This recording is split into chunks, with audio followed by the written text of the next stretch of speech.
one you're logged in. It'll be all right. Okay. All right. This thing is going. We're going to have some people popping up through here in just a minute. I'm going to get it shared out to the group and everything. So if you're just jumping in with us now, we are just getting started. Good coffee. Good coffee. I've got to figure out how to do the thing where it does the vertical and horizontal at the same time. Yeah. We got to figure that out. Can you check the audio? Make sure that sounds good.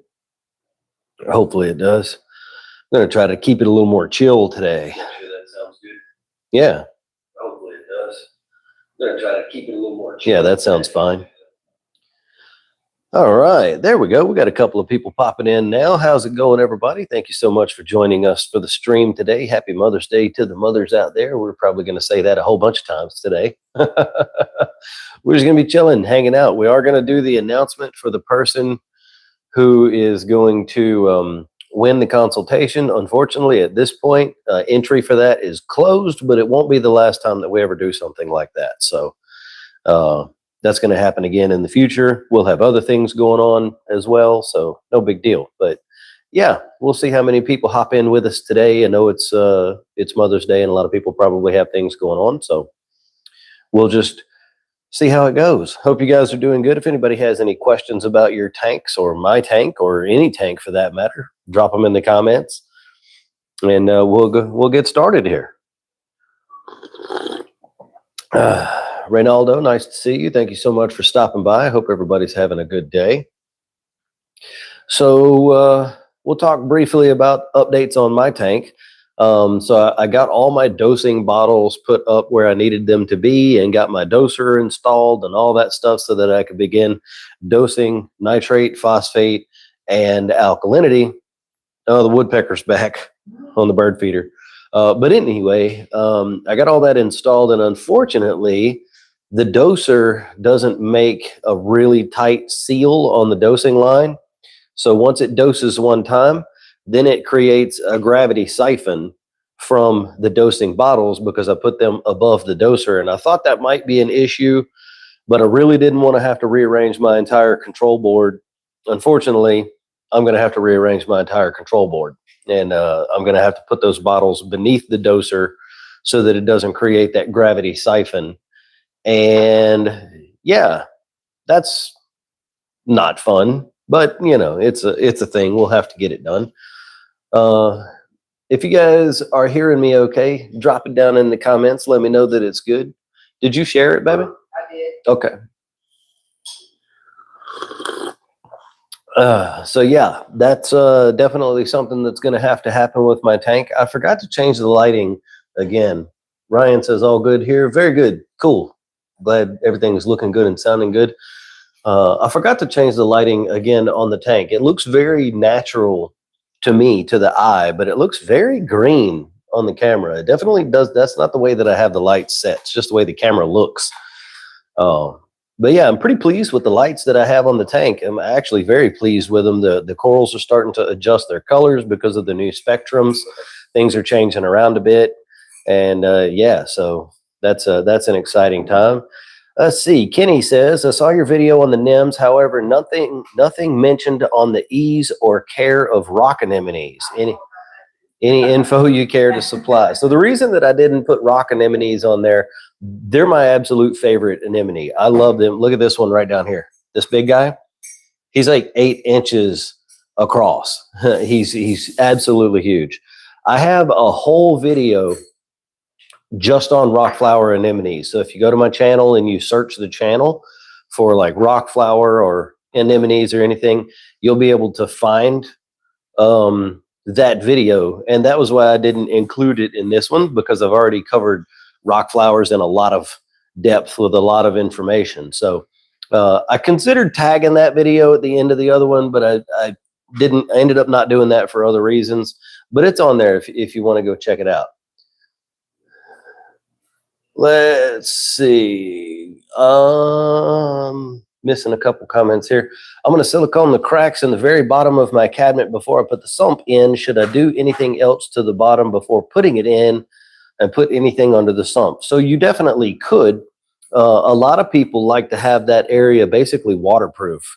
So they'll put like a plastic, like a pond liner or something under there. Other people enclose it completely in wood if it's a wooden stand, and then they will seal the corners and paint it with a waterproof paint, an enamel paint. It's not absolutely necessary, but it definitely does help contain messes. If something overflows a little bit, it'll just hold everything in the stand and instead of letting it run out onto your floors and whatnot. But you know, I mean, it's just how much precaution do you want to take is really what it's all about. You know, it's really up to you. If I were doing a big wooden stand that had an area for the sump underneath it, I probably would, just out of, you know, extra precaution, but it's definitely not something you absolutely have to do. But if you ever have a flood under there, if something overflows, you will appreciate that you did it for sure. Bandit says, can I please see what's in the tank behind you? I love fish and reptiles. Yeah, we'll do a tank tour in a little while. You see the one from White? Yeah. Okay. Sorry, I was just catching them up. No, that's all right. Sean, what's going on, man? Nice to see you. Nice to say hi. You wanted to jump in quick, say hello. Pressure washing the house. I am not jealous. Not at all. Hope you enjoy the rest of your weekend too, my friend. Nice to see you, Gareth. That's pretty cool. I want seahorses, but man, they are high maintenance. I actually don't know a lot about seahorse care. It's not one of the things that I've ever really dug into that much. But there's a couple of people that you could check out. Bella's Seahorse Beauties or Bella's Beauties Seahorses. I don't remember exactly what the name is, but if you Google around something like that, you'll find it. And also Amanda the Macro Lady. Both of those women have lots of experience and expertise with seahorses. So if you want to check them out, what spice is a snitch? Only time will tell. That's pretty good. I like that. I like that. Cool shirt and cool tats. Hey, thank you very much. It's a funny thing.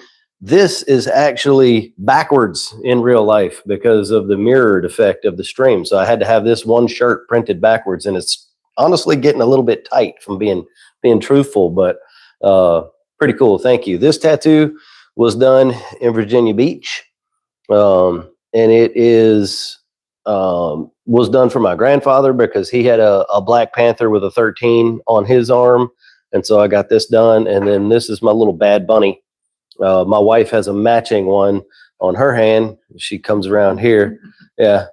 See, you got to come around the other side. Yeah, we'll show you. What lighting would you use for a 4 foot by 1 foot tank, 33 gallon long? Yeah, there's our little Bad Bunnies. They chill like that. That's pretty cool.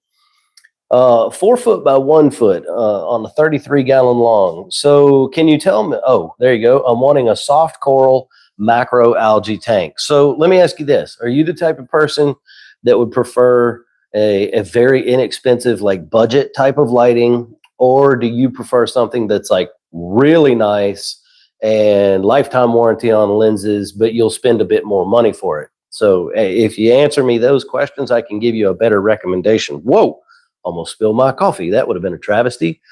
Cheers from Canada. Well, what's going on, Trav? Nice to see you here. Thank you so much for being in the stream. And thank you so much for being a YouTube channel member. That means a ton. I see your little banner there next to your name. Thank you so much for that. I really appreciate it.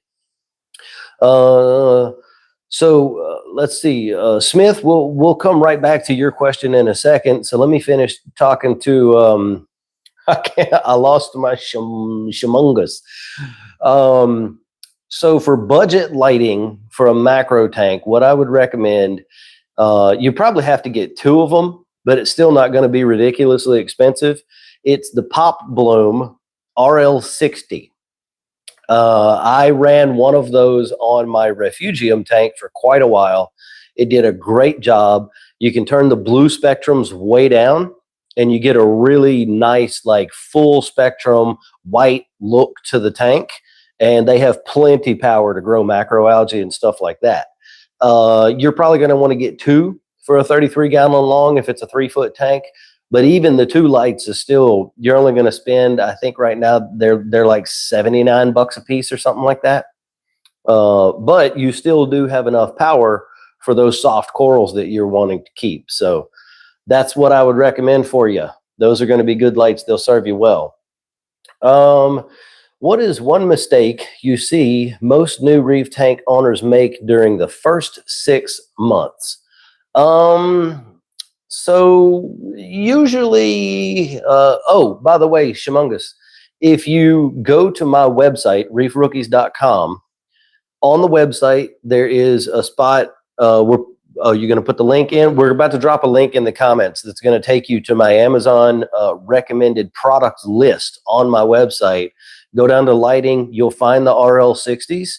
And if you purchase through that link, it helps me out a little bit, and it doesn't cost you anything extra. So back to mistakes that beginners make. One thing I see a lot of is trying to over control the tank way too much for like the first 6 months. The tank is going to go through a whole bunch of changes. You set that thing up. We're trying to establish a microbiome and what's the word that I'm looking for here? Ecosystem. We're trying to establish an ecosystem. So there's going to be a lot of bacterial fluctuations. Some are going to consume nitrate a little more. Some are going to consume phosphate a little more. There's going to be algae growth, and then algae die off, and diatom growth, and diatom die off, and all of this stuff, right? So if we try to over control the tank during that part of the tank's life, we just make it even more unstable. So one of the things that I would tell people to do is to set their tank up, get it through the nitrogen cycle, continually add 1 or 2 things every week or every 10 days or every 2 weeks after that for about the first 6 months. And just kind of let the tank do what it's going to do. Now, certainly there are times when we need to take action and move a parameter number. If nitrate are 0 for 3 months, that's not a good place to be. But for the most people, most of the time, if you set it up and you do that and then you just leave it alone, add a few things here or there, feed the tank, let it do what it's going to do for the first 6 months or so, you're going to find more success after that. It took my tank, my big one back here, my 180, it took this tank almost a year to stabilize before it hit a stride. And it's just because there's a lot of tank there. And I started it with dry rock. All these rocks were dead when I put them in the tank. We'll do a tank tour in a little while. But all those rocks were dead. So there was a lot of growth that needed to take place before it hit a sweet spot. It took a long time, many months. It's not uncommon for that to take like 6 to 9 months. Another mistake that I see, even not beginners, but a lot of people make when they set up a new reef tank is trusting API test kits. I don't trust them. I don't recommend them to anyone ever for any reason. They are not sufficient enough for us to use in saltwater aquaria, not even for the nitrogen cycle, because those tests end up giving you a false positive about 50% of the time. I have run API ammonia tests, like 10 of them, back to back in the same water at the same time, and half of them registered ammonia and the other half didn't from the same test kit because the resolution is just off. So that would be something else I would tell people to avoid. Kevin says, how you feeling? I'm feeling okay. Yesterday sucked. I have a head cold. I'm just coming off of it now. Yesterday was trash. I wasn't feeling very good at all, but today is a little bit better.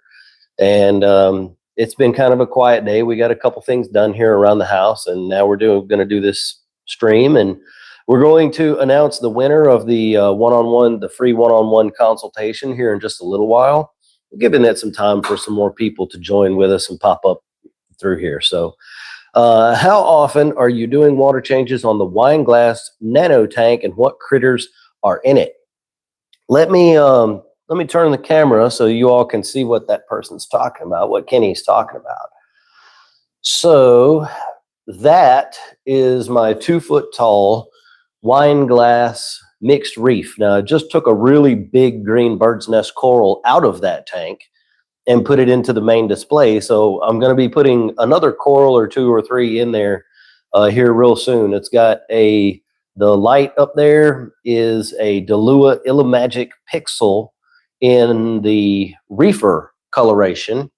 It's not adjustable light. All you can do is set the time and let it do its thing. But I don't do water changes in that tank. As a matter of fact, the secret to that wine glass tank is that I don't touch it. I leave it alone. I don't feed it. The only thing that I feed in that tank is the Harlequin shrimp. I give it a leg of a chocolate chip starfish once a week. Every Wednesday when I do my maintenance, I give him a leg. That's it. I don't do regular water changes. I don't even test the parameters of that tank. Now, I'm not saying that that's the way everybody should do it. This is an experiment to see how hands-off I can be on a nano tank. And the salinity is correct. I do know that. As for the rest, I couldn't tell you. I don't know. When it gets a little dirty, and it does build algae up over about the course of a couple of months, 3 months or whatever, I'll clean it, and then I'll do a water change with the water out of my big tank. I'll put the big tank water in the wine glass and get rid of the old water out of the wine glass, and that's it. Every couple of months. I don't feed the corals. There's a couple of snails. There's 1 or 2 hermit crabs and a pom-pom crab. That's it. And the Harlequin shrimp. Yeah. Yeah. And so the secret to that tank is that I leave it alone. I literally don't touch it. I have no idea what the water parameters are aside from salinity. And I mean, it's got a heater, so I know the temperature's good. But other than that, nothing. Elena says, hi, what do you think about Reef Pro versus Fauna Marine? I'm inclined to choose Fauna because their ecosystem is pretty complete, but would like your input. Elena, what are you asking about specifically? Are you asking about their salt or dosing products or which? Not really sure. Kevin's in the ugly cycle right now. Yep, it happens. Happens to all of us. Every tank we set up is probably going to go through it. Occasionally you have a tank that doesn't go through it. Salt and dosing products. So I really like Fauna Marin. I think that's the way you're actually supposed to say it because there's no E on there. I really like their products. They've done a lot of research into making them clean, and they don't have a lot of trash in them and stuff like that. So I like Fauna Marine. It's a little hard to get sometimes because it's made in Germany and it's a small company, and a lot of people are finding out that it's a very good, very clean salt that mixes very well and stuff. So sometimes it's a little hard to get. But yeah, I would prefer that one over Reef Pro. I don't have anything against Reef Pro, but I also don't know a lot about that particular brand, so I can't recommend it. But I do know about the Fauna Marin brand, and I like their stuff. So, but yeah. So how's everybody doing? How's your tanks doing? Anybody got any questions about your specific tank or anything like that?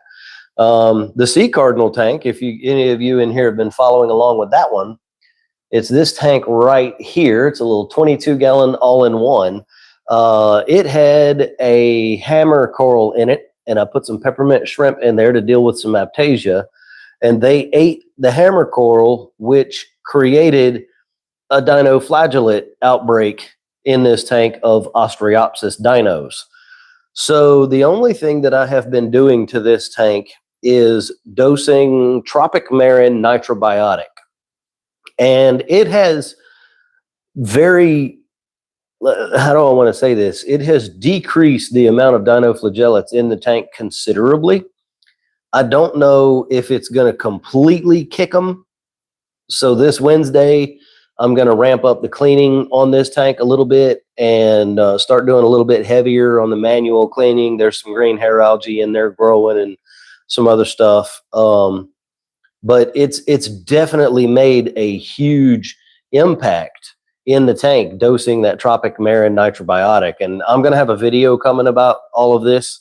on the channel. So if you're not subscribed to the channel, please go ahead and drop a subscription, because that way you can catch those videos when I release them, talking about these products and what I've, the experiences that I've had with them. So far, it's been a very good experience, and I'm really quite surprised by the results that I'm seeing in the tank just from using the nitrobiotic. I haven't done anything else. There's no UV on that tank or anything. So pretty interesting stuff.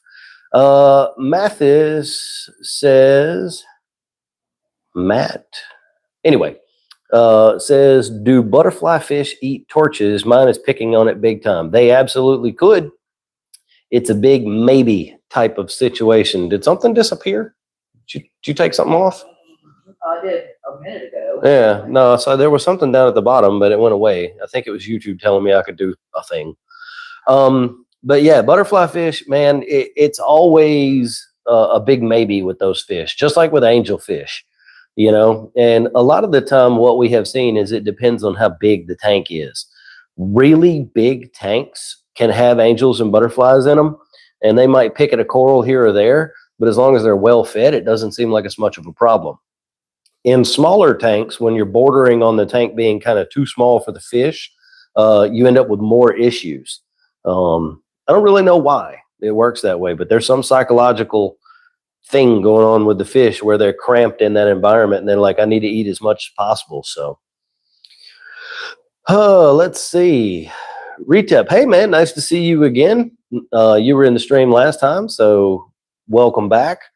Kevin says, in the ugly cycle, it's turned brown with little bubbles on everything. Is that correct? So that could be fine. It could be diatoms, but it sounds a little bit like it might be some dinoflagellates trying to take over.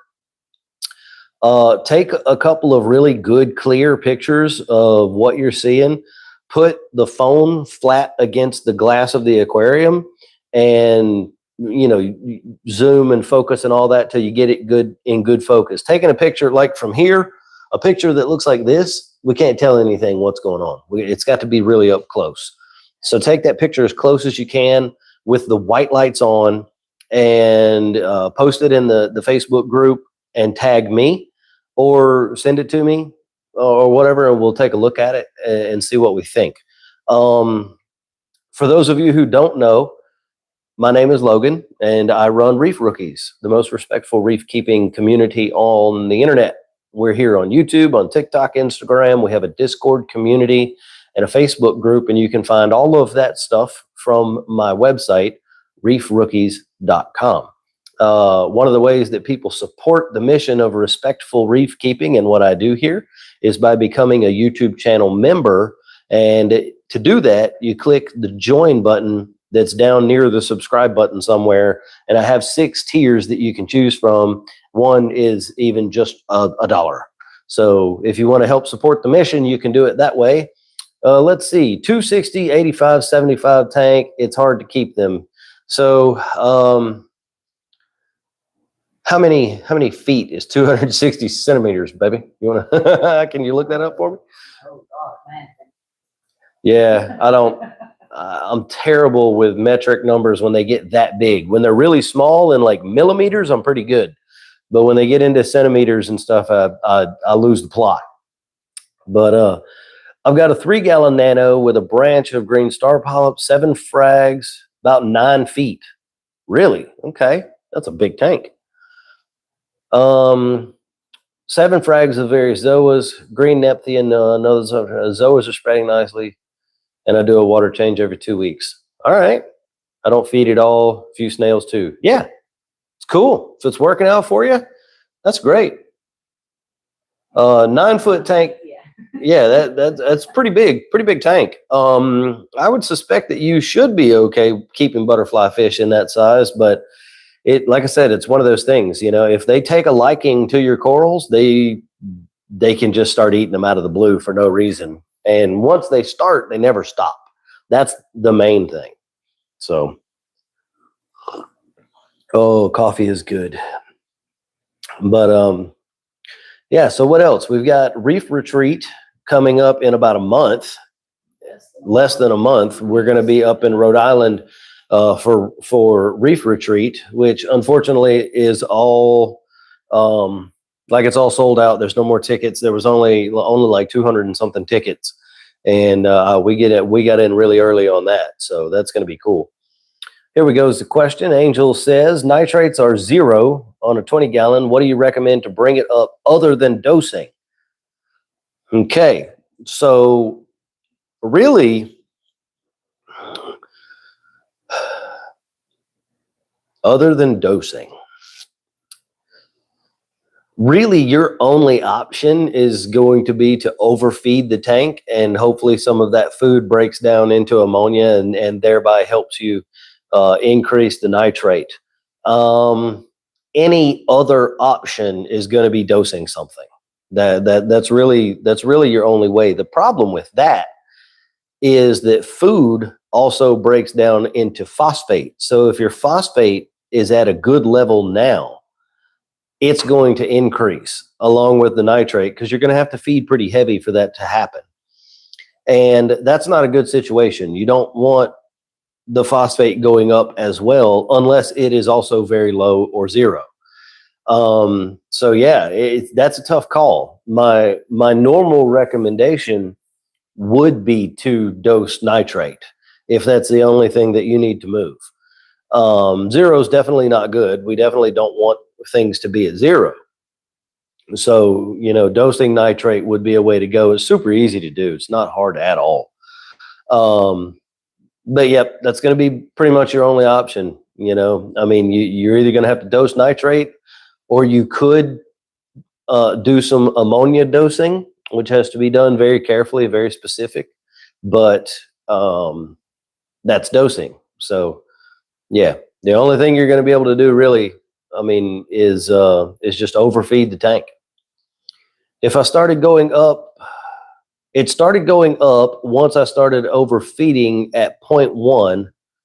What about adding fish? I mean, that's an option too. I was assuming that you kind of already maybe you already had the amount of fish that you wanted to have in your tank. But if you don't, and you have some room, you can definitely add fish. More fish is going to add more waste into the aquarium that can become nitrate.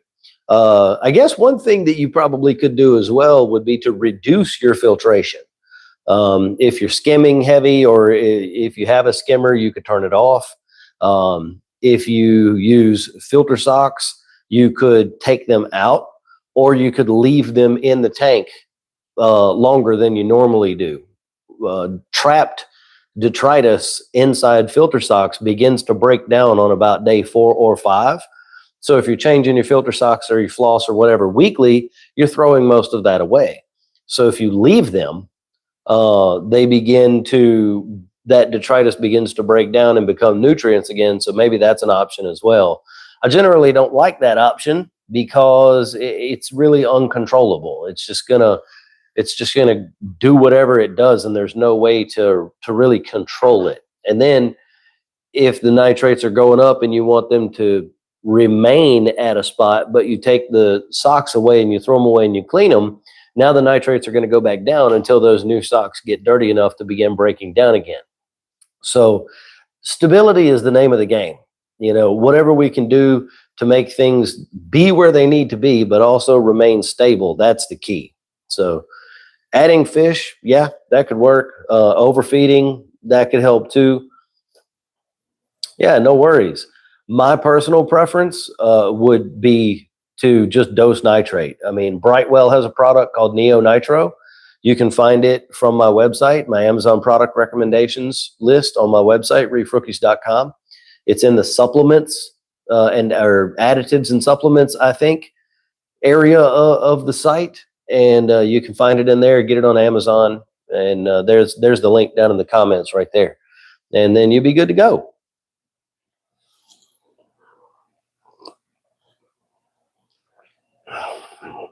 Trying to think if there's any other options for you, and there's really not. I mean, adding fish, like I said, overfeeding, like I said, that's about the only 2 things you can do. If you run a reef mat, Red Sea decrease the turn rate. Yep. Yeah, that's similar. That's a similar idea to leaving the socks in longer. You turn that reef mat, that roller mat down, so more of that stuff stays in the water column longer. That's possible. It'll also take a little bit less out of the water, which could help increase your nutrients as well. Shamunga says, I have another question with the 33-gallon. So it's 4 feet long by 1 foot by 1 foot. Okay. What budget but quality wave makers would you use that would push flow across that tank but wouldn't be too strong? I was thinking of getting some Higer, but I've heard mixed things. So here's the thing. Every brand out there is going to have one or two bad products. It just happens. I have had $800 Ecotech wave makers break in the first week of owning them. Currently, right up here on my tank, right there at the top, is a Higer Crossflow gyre that I've had for 2 years, and I've only ever cleaned it one time. It's just perfect. It's running exactly as it should. So the only brand that I do recommend that people kind of steer away from quite a bit is the Aqua, AQQA brand. I don't like their products. I have had 2 of their pumps. One of them shocked the crap out of me because it had a short ground. And I put it in a tank. I was mixing some salt water and stuck my hand in there, and it was giving off almost 120 full volts of stray voltage, and that was not good. That stung quite a bit. But Higer's not too bad. So there is a Higer flow pump that you can get. It's called a Crossflow. It is a gyre, but it's only 1/2 of the 2-sided gyre. It also, no, we didn't do the Wave Maker one yet. I haven't done the Wave Makers yet on my Amazon product recommendations. So if you look up the Higer Crossflow on Amazon, I believe it's the 12-watt version. And it's not very long. It's like 4 or 5 inches long. It's just the motor, and then on one side is the little gyre. You could get 2 of those, put one on either end of the tank, hook them up in the master-slave sort of relationship where that one goes, and then this one, and then that one, and then this one. And you would have all the flow that you need for a softy tank. You still do want random flow, which is why I recommend 2, so that you can have that flow crash against the other here and there, and you're not going to have to run them very high. But those pumps would work very well for that tank. So what else we got going on, you guys? We're going to do the giveaway for the free 1-hour consultation here in just a little while. Rob says, I've got a Tunzi Orca with a 6105 pump being delivered Tuesday for my 400. Very nice. Very good products. I like Tunzi a lot. Or Tunes is actually how you're supposed to say that. And listen, those guys were at Reefapalooza, the Tunes guys. Those are huge human beings. Those men are massive. They're all like way over 6 foot tall and like bulked up. And I mean, they're just big dudes. It took me by surprise. I was like, geez. But yeah, they're big guys, but super nice dudes. And that company makes very good, very high quality products and German engineering, you know. So I have a Higer wave maker. So far, so good. Good level of control and only about 50 pounds. Yeah, I find them to be pretty good. They're a decent budget option. Next up from that would be like J-Bow or J-Cod. Both of those, they're the same brand, 2 different names. They're not bad. And then you get into the real name brand, like high-end stuff. But yeah, it's all good. So why don't we pop the camera off and we'll do a tank tour, and then we will do the giveaway. And yeah, we'll just see how it goes after that. We may not hit it for the full 3 hours today. I know it's Mother's Day and people are doing things, but we're gonna hang out for a little while. So let me get the camera off of here and we'll go flip it around. Jay, what's going on, my friend? We're just about to do a little bit of a tank tour. See how it looks with it actually looks pretty good right now. Put this on. Nah, that's too yellow. So we'll just do it like this. all the fish are losing it because they want to get something to eat. They're crazy. So this is my big guy, the guy that I really love, my rock flower anemone. And look, this is a normal pair of diagonal pliers, and that thing is almost a foot behind them, so you can kind of get an idea of size, right? That guy's he's huge, and this green one's not very far behind him. And so, yeah, this is an old school FX 350 gyre that's about seen its better days. I'm going to be doing a bunch of upgrading of equipment on the tank here real soon with Delua products. So that's cool. I got a couple of pissed off hammers over there because my nutrients have dropped down very low. My nitrate and phosphate are almost zero. They're not, but they're getting close. Holy Grail torch there. This is a Dragon Tamer torch, I believe. One of them's a Dragon Soul, one of them's a Dragon Tamer, I think. I don't remember. The colors aren't popping super crazy right now because of the settings for the lights to make the stream look okay. Couple of little acro frags. This one right here is a rock candy, so that's cool. Big frilly green acro. That came out of the wine glass tank. That big thing was in this tank, and it was taking up like this whole area, like all up here. But there's still a stylo in here, looking good. A lot of pulsing zinnia, and a little red Montipora digitata over here. And I don't see him. Oh, he's way back there. You can just get a glimpse of the Harlequin shrimp there. So, but yeah. Anyway, a couple of other things. We got some Duncans, acros here. I love this blue tip acro. And listen, like I said, the colors are a little messed up right now because of the way the camera's making it look. This thing is crazy. The tips on this thing are like neon blue. Big Blastomusa. All my Micromusa are pissed off right now because of the low nutrients. So that's no fun, but got a couple of big nice colonies over here. This is an Australian gold torch doing its thing, but it's kind of a spicy boy, so it's over here away from the other torches. Let me see if I can get a good picture of this Walt Disney. It's starting to get some pink showing up on the top. It really looks like crap. I was going to say the yeah. phone's not doing anything. Yeah, the coloration of it right now is terrible. Believe me. Live, like it looks beautiful looking at it, but looking at it over here, it's like. Yeah, it just doesn't look good the way that the YouTube camera is making it do. But yeah, so let's go around this way, and I'll show you guys my fish room for those of you who haven't seen that. We're going to get back to the comments here in just a minute. So this is my fish room. That's my locker with all my crap. I literally have stuff everywhere. I need to get in here and clean up. So that, you know, mission control. This is my 40-gallon refugium that is tied in to the same sump down there. So this is same water and everything as the main display. And I got some anemones in there and an alardi clownfish, and there's corals in here too. That's a Hollywood Stunner chalice over there. But yeah. So this is what I was talking about earlier. I got all my dosing stuff set up, and these are up here. The doser's here, and it drains down into the sump there. But when I run one, it creates a siphon drain. So I've got to flip this. I'm going to have to move these, move this. Well, I'm hoping I can leave these here, and I can fit all 6 bottles right across in this area right here. That's what I would like to do.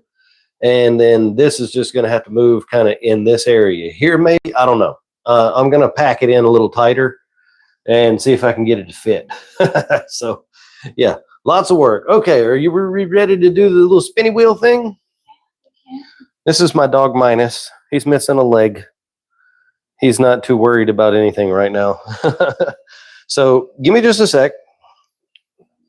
This is the sea cardinal. My wife's going to get the spinny wheel thing pulled up so we can do the giveaway. And you'll have to have your name list up too. Yeah, I'll have to. Well, I'll put one up and then the other one. Hang on. All right. 266. She's getting all that ready. We have 266 people who entered into the drawing by following the business page on Facebook. It's Reef Rookies LLC. Pretty cool. Oh, Telegram. Hey, what's up, man? Pesky siphons? Yeah, absolutely. All right.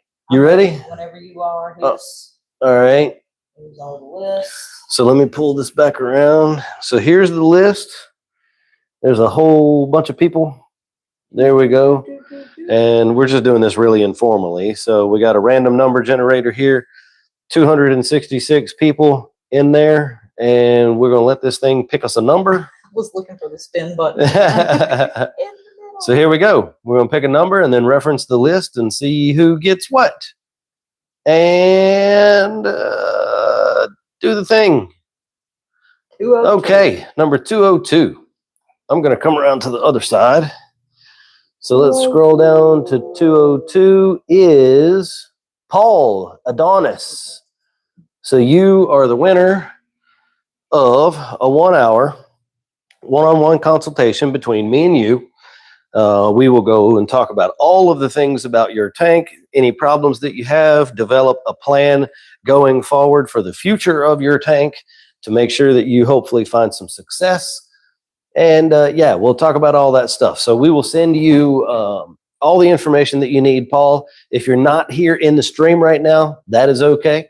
We will notify you and let you know that you have won. In the future, I'm hoping to kind of move most of this kind of thing off Facebook and onto my website. Because I know, like Slick said, that they don't have Facebook anymore. And I know a lot of people don't. So we're trying to figure out how we can include more people into the community who don't have Facebook. We have a Discord server if you're interested in that. And but unfortunately, that's the only two sort of social engagement communities that we have at the moment. It's not impossible that we make, no, that's not true. I have a Reddit, a subreddit as well, r/Reef Rookies with Logan. So yeah, we're going to be doing more of that in the future. But yes, congratulations, Paul. We'll do another one that's for YouTube soon. Yeah, we'll figure out how to do that. Yeah, I'm gonna figure out something for that. That's gonna be harder with a number generator because there's almost 19,000 YouTube members. But Yeah. we'll figure that out. That's gonna be the next thing I'll figure out. Do we have the Discord server link on the website? Yes. Okay, yeah. So Trav, if you go to the website, reefrookies.com, you can find the Discord server, a permanent invite link there. We'd love to have you over in the Discord. I'm not as active there as I should be, just because we're so freaking busy, man. It's a full-time job for my wife and a part-time job for me just to maintain the Facebook group. So yeah, but I'm trying to be more active in those places. Would y'all, okay, so let's go back a little bit and pick up on some of the comments. Mike asked, would y'all buy 2 used Radion XR30 Gen 2 for $300 or get some new Chinese lights for a 75 mixed reef? It depends for me on how old those XR30s are. If they're more than a couple years old, I would probably go ahead and get new lights.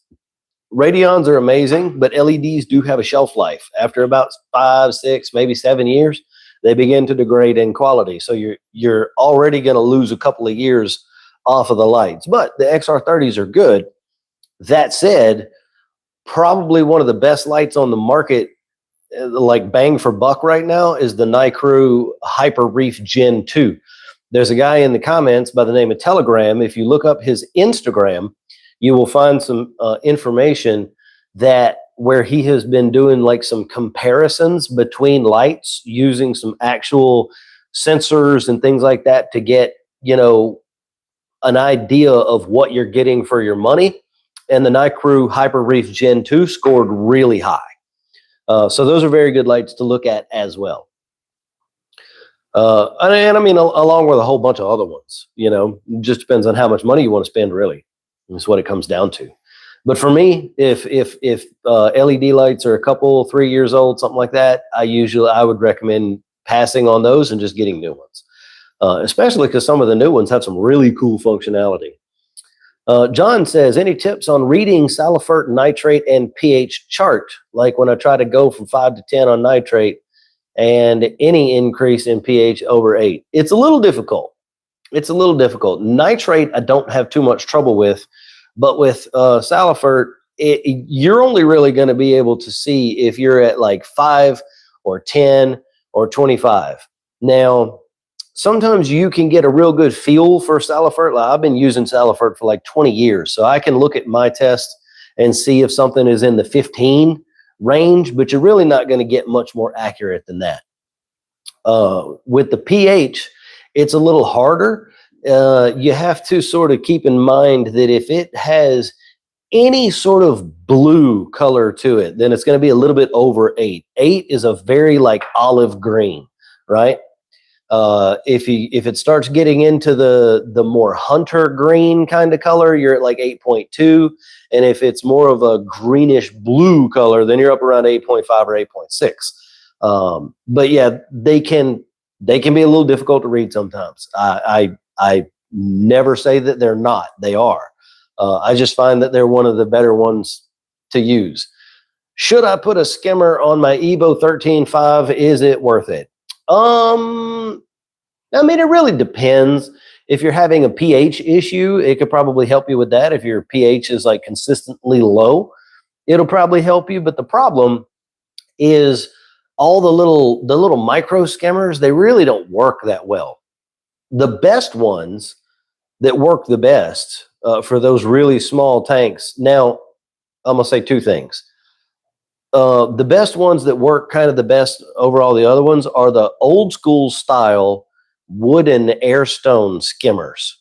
So it's basically just a tube, and it has the collection cup at the top, and an air line goes down through the middle, and it holds a wooden air stone, and the bottom of it is just open. So the air stone makes the bubbles, they go up, it does the skim thing, and the clean water just falls right out the bottom. Those work very well on small tanks to help with pH control and take out some nutrients. If you can fit a Bubble Magus Mini Q in the back of that thing, that's a really, really, really good small skimmer. They did very well with that one. So yeah, there's some recommendations for you. I hope that helps. Thank you so much for hanging out with us and being part of the live stream. Let's see. I don't want to have a skimmer on my 13.5. I have just made a chamber 2 into a refugium for some codium. Okay. Don't have, I don't want to. I just don't. Oh, I don't have a skimmer, not don't want to. I added a word in there. My bad. I mean, codium could help you a little bit. It's going to suck up some of that CO2 and output some oxygen, so it could help a bit with pH control. Yeah, really tiny skimmers just kind of suck. That's really the only way I would say it. Telegram says, new NiCruise over the Radions. I saw where you had said that. It's very interesting. The 150 watt, 200 watt has a more complete spectrum than the 100 watt. Interesting. Good to know. I didn't know that. I was under the impression that the 100 and 150 were the same LEDs, just with a different power driver. But obviously that is incorrect information. But I haven't looked into it nearly as deeply as you have. So that's good. It would be an Ice Cap K1 skimmer. An Ice Cap K1, did I miss something? An Ice Cap K1 is going to be probably too big for a 13.5. Even if it's the K150, do they have a K1 smaller than a 50? Do they have like a K1 Nano? I think they do. That name sounds familiar. Yeah, he asked, should he put a skimmer on his EV13? Yeah. Yeah. K1 Nano. Can you look up the K1 Nano on Google right quick? Thank you. Let's see. Swine says, wait a minute. Swine and Roses Barbecue. Is that a restaurant? Because that sounds awesome, if I'm being honest. Best spacing for 2 RL60 on a 40 breeder. Just it really depends on your rock work. Like if you have more rock concentrated in the middle, you might want them a little closer. But I would just split it evenly between the two sides. Put one at like 1/3 and the other one at 2/3 of the tank. That's going to be pretty good. Let me go look at this skimmer. Let me pull it up on. Yeah, just click that. Yeah. K1. I hate Coral View's website. Stop. Okay, you drop. Well, you can't because this banner at the top snaps into place and it's huge. I'm looking for measurements. 13 inches top to bottom. Oh yeah. Okay. So the K1 Nano might be a solid option for a small tank skimmer for sure. I couldn't remember what the measurements were on there, but it does look like a pretty nice small profile skimmer. It was about 2.5 inches by like 3 inches and 13 inches high. Now I have a K1 200 on my big tank and it works great.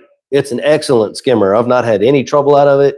It's super easy to adjust and it just works. So if the Nano works like the big one, which it probably won't, but if it does, it'll probably be a good skimmer. I'm really interested in that K1 Nano. I might like to get one of those and put it on the Sea Cardinal because I have an IOAOI skimmer on the Sea Cardinal and it works, but it's a little finicky. So yeah, let's look at what else we got here. Kevin said, Sandy, thanks for all you do behind the scenes. Yeah, she has done a lot of work since she joined the team, which is me and her. And we have our moderators in the Facebook group too, but wait a minute. I enjoy helping out where I can. Oh, you said that. Okay. Here we go. When adding a coral to your display, do you start them at the bottom and work them up to where you want them? It depends on the situation the coral is coming from. If the coral, where I'm getting it from, has it at the correct par level, then that's where I'll put it. I guess I should say that in a different way. I try to put the coral into the same level of par that it was at the place where I got it from. So if I go pick up an Acropora from somebody's house and they have it under approximately 200 par, when I bring it home to my house, I try to put it into my tank at the same par value or somewhere really close. I don't want to change it. If I go to a fish store and they're running their tanks at 125 par, that's where I try to put that coral. I don't really agree with just putting it all the way at the bottom and bringing it up over time, because if the coral has been sitting in 225, 250, 275, and then you bring it home and you put it at the bottom and it's 75, it's going to brown out. And then you're going to be, what's wrong with my coral? Why is it browned out? You know, so on and so forth. So I always try to match the par of where I'm getting it from. I have picked up corals from people. There's corals in this tank right now that at the guy's house, they were under 400 par. So I brought them home and put them in the highest light spot that I had in my tank immediately, right away. Boom. Because they were in very high lighting at that other place where I got it from. So that's kind of how I do that. Any update on the new Nano Plus test? Yes, the update is I literally just haven't had time yet. I don't have the Apogee MQ510. I don't own one. A buddy of mine does, but he runs a maintenance business, an aquarium maintenance business. So he's using it all the time at work. So I have to catch it when he's not using it, and he lives about an hour and a half away from me, hour and a half. And so I have to catch it when he's not using it, run to his house, get it, come back, make the video in like that day or the next day, and then take it back to him. So we just haven't been able to put it together yet. It's coming along. I've been speaking with him about it. We're trying to get it done.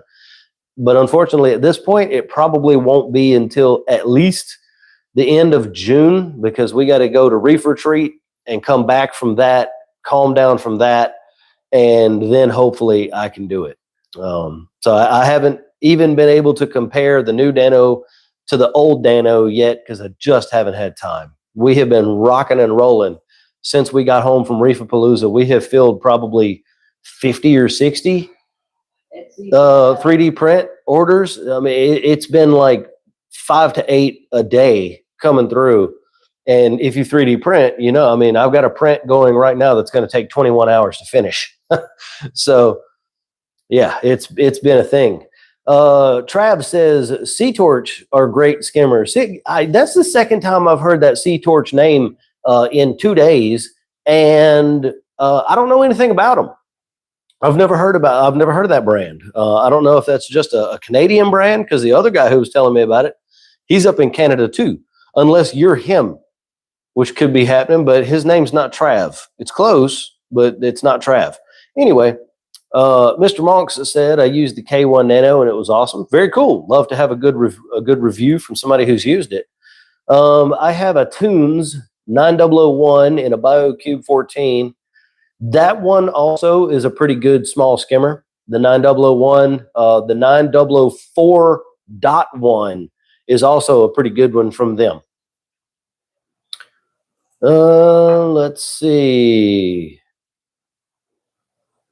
Seems to be working good. John said ATO. Not sure what that was about. Jay says, how's the dino battle in the small tank going? Very well.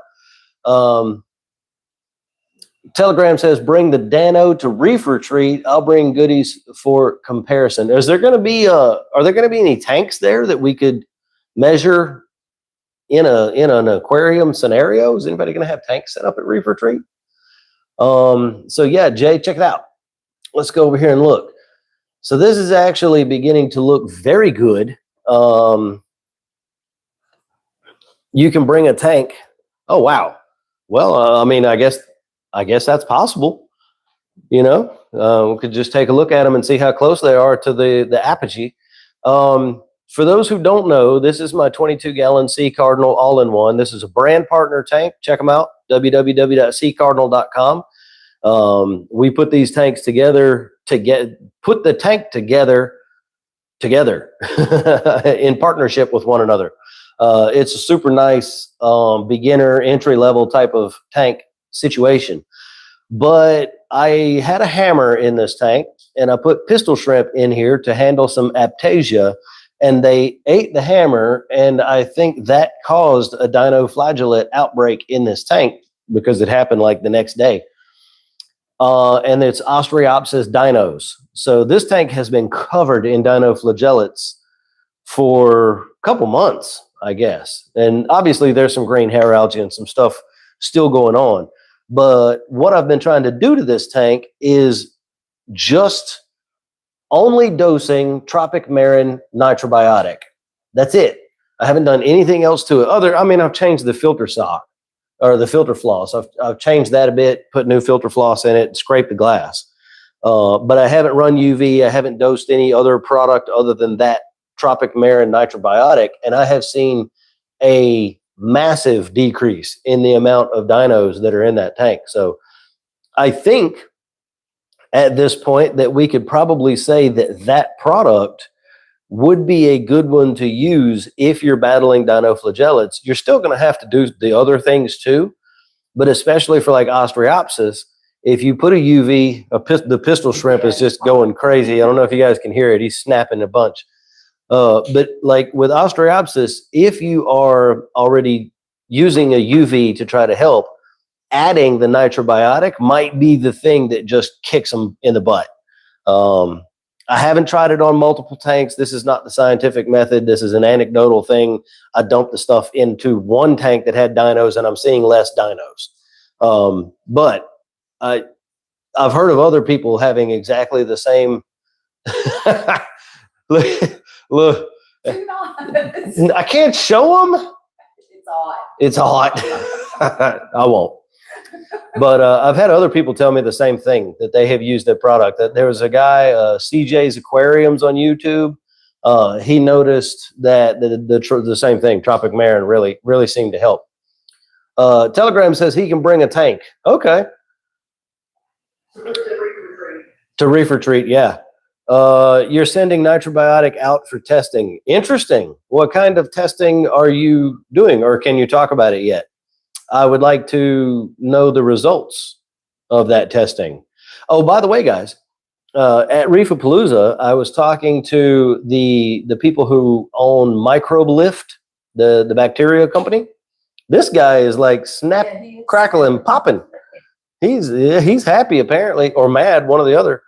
So I was talking to the guys from Microbe Lift, and I mentioned to them that I didn't know why, and I didn't want them to tell me their industry secrets or whatever. But their product, Night Out 2, I have had good results with that, and other people have as well, with clearing up the second phase of a nitrogen cycle, the nitrite to nitrate phase of the nitrogen cycle. And what they told me was because they had figured out how to culture and keep alive the actual bacteria responsible for it. I don't remember if it's Nitrosomonas or Nitrobacter that does the first stage or the second stage. I can never remember. I always have to look it up. But either way, it's got both Nitrosomonas and the Nitrobacter species in that product. And maybe that's why it works so well. And I have good experience with that one too. So if you're going to be cycling a tank here soon, what I have found to be the most effective thing, aside from live rock and live sand, is a combination of Fritz Turbo Start 900 and then Microbe Lift Night Out 2. Using those two products together, I've cycled a tank in 4 days.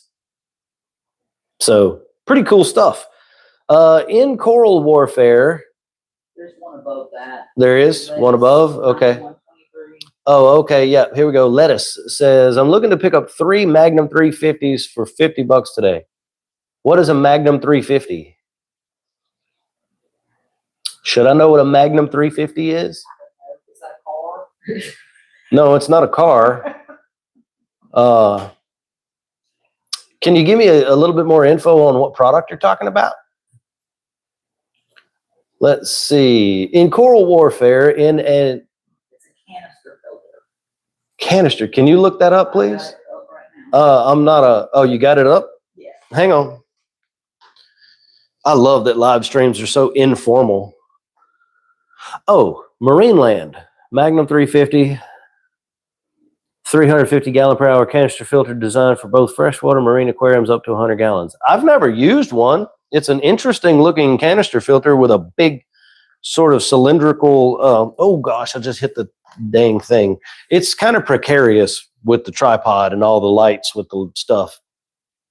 I've never used that Magnum 350, but if it functions as it should for $50 and you're getting 3 of them, I mean, yeah, why not? You know, give it a shot, see how it goes.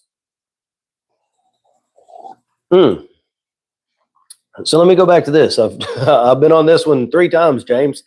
Coral warfare, encrusted is getting close to the millipora for your liking. What would you do? I would move one or the other. I mean, obviously, if the one is encrusting on the rock, then you're probably going to have to move the milli, which is what I would do. But I would try to par test where that coral's at, the millipora, find another spot in the tank that has almost the same number and move it there. That is the problem with encrusters. And I knew I was making a mistake and I meant to fix it, but on my tank, right here on this side, I know you can't see it, and right here on this side, I have 2 hairy pavona, which are kind of aggressive encrusters, and I put them on the main rocks. I'm like, I'm going to put them here, I'm going to move them, you know, onto their own thing, never moved them. Now they're encrusting on the rocks. So eventually one day I'm probably going to have to break them off, and I'll have to make a kalkwasser paste to put all over them and kill the encrusted part of the coral, which that sucks, but it's just what I'm going to have to do eventually one day. Aquabiomics, like all the other bacterial products, got you, Telegram. It's going to be interesting to see what it comes back as. I've got some Aquabiomics tests waiting to be finished up right now. They're there. They just need to be run. And it's going to be the difference between a tank that was freshly set up with dead base rock, this one back here behind me, after only adding bottled bacteria for a while, And then again, after like 9 months of the tank running, after adding corals and live rock and all that stuff, it's just going to be interesting to see how it changed. I know there's only a relative amount of information we can draw from testing like that. It's not really scientific per se, but it'll be interesting to see what looks different. DMAX says, hello, I'm new to saltwater. I'm starting up my first 75-gallon tank. Well, very cool. 75 is a really good size to start with. If you need any help, I'm your guy. I can help. I do one-on-one consultations on this YouTube channel. I have all kinds of videos.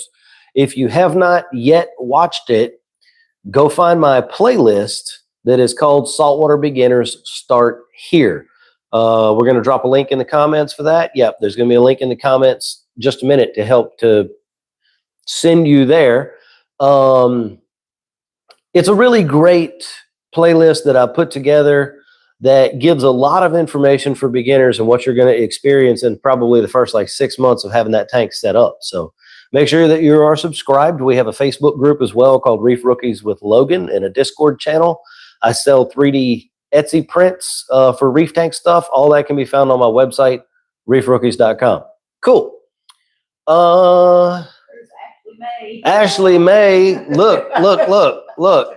I got my Jolly Ranchers, Ashley.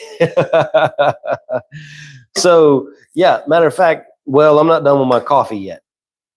Ashley, thank you so much for the Jolly Ranchers. That was really cool of you to send those over. I really appreciate it. That's very cool.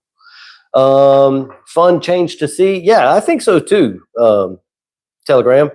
It is just going to be interesting to see how it's different. I have a screenshot of an aquabiomics test that was done before and after running a dose of chemicline through the tank. And it was vividly obvious that there was a bacterial shift in the tank, which, I mean, duh, it's an antibiotic. It's going to kill some bacteria. And when other ones die, different ones are going to take their place, and it's going to shift the bacterial population. I haven't made a video on it yet. I don't have permission to use that to make a video on just yet. But I think that I'm going to have the guy who showed me that picture back on the channel, and we're going to talk about it in a more scientific way, at least as deeply as I can. Organic chemistry was 20 years ago for me, or around about 15 to 20, something like that. How do you feel about a Midas Blenny going in a 36, 18, 10, 28 gallon? It's a little small for that fish. They do like to swim quite a bit. If the tank is lightly bio-loaded and he's got plenty of swimming room that he's not getting in the way of other fish, it might be okay. But I don't generally like to put Midas Blennies in anything less than a 40. That's just my personal opinion, because they do like to swim around a lot. But that said, it would probably be okay. As long as the tank is not packed full of a bunch of other fish, it would probably be all right. But it isn't what my preference would be, but I think you would probably be okay. And I said, you're getting mixed feelings from different people, because they probably feel kind of like I do. It's on the verge. Anything less than that, I would say absolutely not. But because you have 3 feet of horizontal swimming space, I think that it might be okay. Yeah. Kevin says Logan's one-on-one is amazing information and super great. Well, thank you, Kevin. I really appreciate that. I do. It's very nice when people find that it's helpful. And it is one of the ways that I support myself and us and being able to continue doing this. So, did you set me up as my links aren't clickable? Your links are not clickable. No. Oh, that may not be anything I can fix from here. Okay. Yeah. Hang on. Now, I'm on over here on the computer if you want to. Let me see. Remove as a managing moderator. I wonder if YouTube is stopping that. I don't know.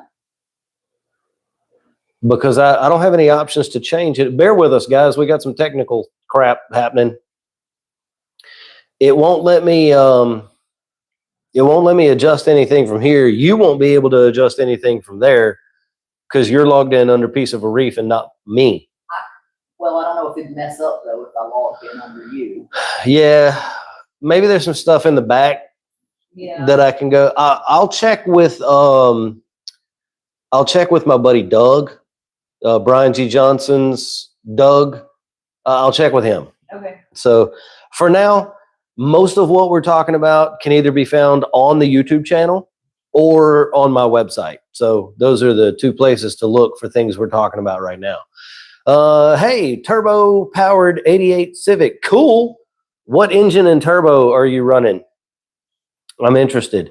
I'm also new to saltwater. I only have a 30-gallon, 7 months in, looking to start adding corals for beginners. Very cool. Very cool. I have a video on my YouTube channel. If you search my channel for 8 corals, the number 8, and then the word corals, you'll probably find it. It's 8 corals for beginners or lazy reef keepers. And the thumbnail says 8 corals that just won't die. Okay, I did the other one, the early reef tank ones. Oh, but I'll find that one and see. It's okay. I mean, if your links aren't clickable. But somebody else said they could get them. So Oh, so it's just depends on the person, maybe. Yeah. Oh, okay. All right. I'm going to keep posting them because they can copy. That's fine. They can copy and paste them. Yeah, that's right. They could do that. Cool. So yeah, there's a bunch of corals that you could choose from. Very cool. Oh, I'm back a ways a bit. Hang on. We're getting up there. What are your thoughts on daily dosing flatworm stop?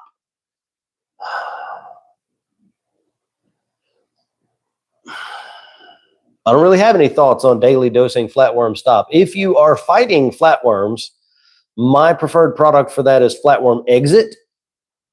And I would just follow the instructions because it's going to depend on tank size and all the other variables and whatnot. You also need to be ready to get the flatworms out and probably run activated carbon while it's killing them too, because some of them are toxic. But I've never used Flatworm Stop specifically, so I can't comment on daily dosing that particular product. I'm sorry about that.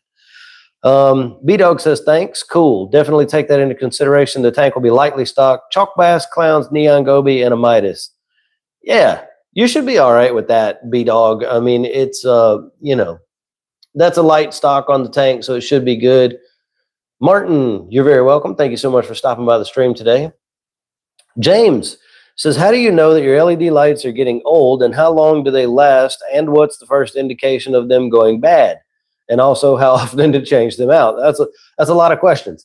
So all I can give you is generalizations. Unless you have like really good equipment to measure light spectrum and also PAR and PER and all of these things, basically a lab, which most people don't have. All I can give you is generalizations. So generally speaking, at about 5 years, LEDs begin to degrade, change spectrum, lose power, lose their diffusion ability because the lenses get a little bit cooked or oxidized or whatever. So usually when mine hit 5 years, I start thinking about what am I going to do next. If they get to 6 or 7 years, it's like, okay, and now I need to act on that and change my lights. LEDs are getting better. That's definitely true. The old school ones like the Mars Aqua and the Chinese black boxes and stuff like that, we usually got 5 to 7 years out of those things before we started seeing any degradation. It's a real hard call on how to tell you to see it without any sort of measuring equipment. You can see changes in your tank sometimes, but usually it happens so slowly that we don't see it. But if you have a coral that you remember, 4 years ago, this thing was really bright red. It was just super red, and now it's just kind of pink. Maybe that's why. But there could be other variables too. I'm just throwing out some thought process here. Yeah, I mean, that's really all I could say. There's not much more I could say about that particular topic because most people don't have a lighting lab in their home where they can test them regularly and you track them and stuff like that. So you just basically have to go off time. Wait, Logan is a car guy. Absolutely. Absolutely, 100%. I'm a car guy. Briefly, I will go over some of the vehicles that I've had. I wish I still had my 89 Nissan hardbody. It was a regular cab, 5-speed, 4-cylinder, and it would be an awesome mini truck if I had one, if I still had it, but it wasn't cool, right? When I had it. And so I got rid of it and I got an S10 because that was cool. I had a 2002 S10 extended cab, the ZQ8, which is like the one with the cool 16-inch wheels, but not the extreme. And sorry, we're off topic, but I'm a car guy, so you guys just kind of had to bear with me for a minute. And I told y'all before, these live streams, you get to know me a little bit better here than on my videos and other places. So sometimes we go a little off topic. It's all right. So my 2002 S10, I bought it brand new, had 1 mile on it, and Minus is dreaming. Oh, goodness. Look at. Oh, no. I'm not going to move it. Anyway, when the truck had 10,000 miles on it, I literally cut the truck in half and I back half the whole truck and put it on airbags. Truck with lay frame. It had the V6, nice engine. I never did any engine stuff to it. And I kept that truck until it had 150,000 miles and then sold it to a guy. After that, I had it was my ex-wife's car, but we had a roots blown 95 Miata that was making 185 horsepower. Super fun car. Wish I still had that one.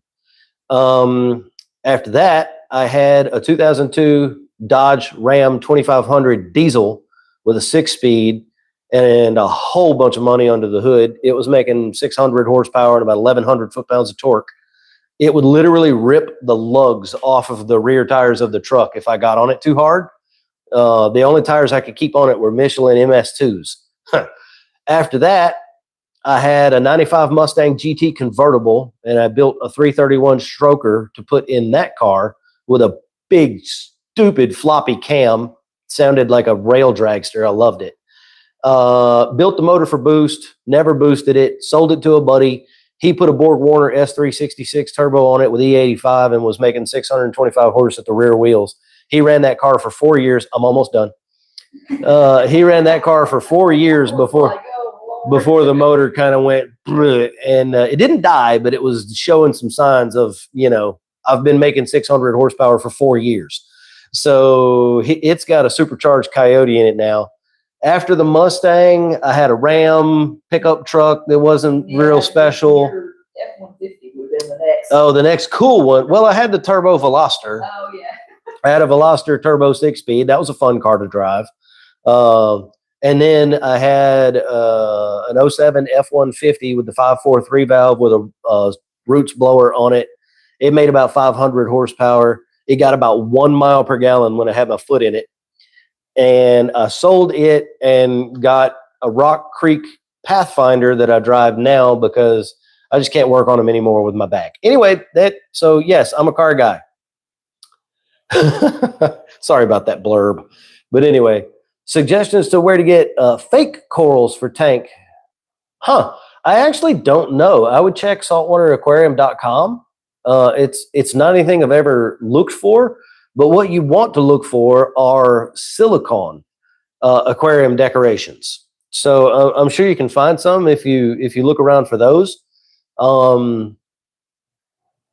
I'm sorry. I really don't know. I've never looked up where to get artificial. I guess I should, because people might ask me. There is if person's in the Facebook group, there was a post in there recently, and there were a bunch of suggestions on where to get them. So probably if they just look up decorations, if they're in the Facebook group, they can look. So my wife was saying, if you're in the Facebook group and you search like decorations or something, there was a post here recently that somebody had made, and there was a bunch of suggestions in there about where you can find that kind of stuff. I want to get into saltwater. I'm coming from African cichlids. Very cool. Love cichlids. Awesome fish. If you already have an aquarium background, you probably will do very well. But understand that it is not like freshwater. It is a whole different thing. The only things that are really similar between freshwater and saltwater is that at the beginning, both types of tanks go through a nitrogen cycle, but even the nitrogen cycle is different. So it's not really very different, but it is different in a couple of ways. So yeah, it's awesome stuff. I should do a video for people on people who are freshwater who want to come over to saltwater. Like what can you expect? Maybe that's a video I could do. Turbo Powered Civic says a B20 Frankenstein build. Okay, very cool. I've heard of them, but I don't know exactly what a Frankenstein build is. You don't have to explain it if you don't want to or whatever, but got some recommendations in here. Let's see. Chris says 120 gallon, trying to come up with a good plan for tangs and how to introduce them the best way. So I would buy all the tangs that you want to keep in the tank at the same time and about the same size. Introduce them all at the same time, let them establish their sort of territory at the same time, and you're going to find more success that way. Otherwise, if you can't do that, when a lot of people can't, that could potentially be a lot of money. Add one to the tank, figure out which one is going to be the least aggressive, do your research there, add that one to the tank.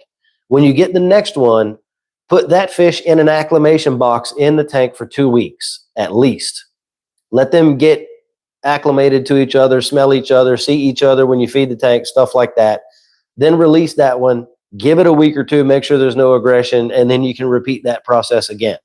With a 120 gallon tank, you're going to be limited on how many tanks you can run though, so don't go crazy. Lenses are the biggest tell. I have, yeah, I wanted, Telegram's been doing a lot of research into lighting and stuff lately. Yeah. So he's got a lot of data on that.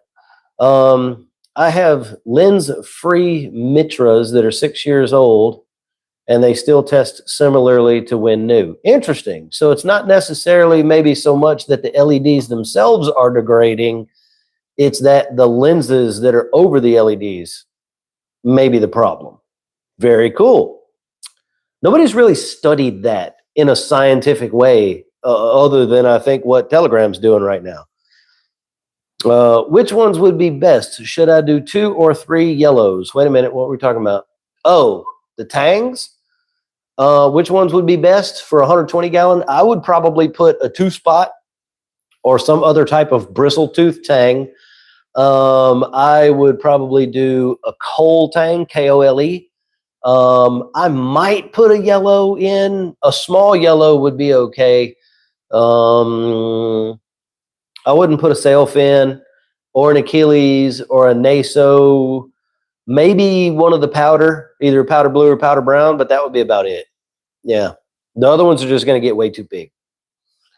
Way too big, way too fast. How can you tell if a Montipora digitata frag is dead? Wondering if I should pull it, move it, or leave it. It was one of the first coral attempts. Well, I'm sorry to hear that, Ashley. Usually with Montiporas, if they're dead, you're just going to see the squirrel. I saw a squirrel and was talking about corals. God, I still can't talk. And I said squirrel. Jeez, my brain. Y'all don't know how difficult it is for me to make these videos that I make. It's tough. You should see the stuff that gets cut out of these things. With Montipora, if you just see a white skeleton left, especially if there's any like little brown algae growing on the skeleton, it's done.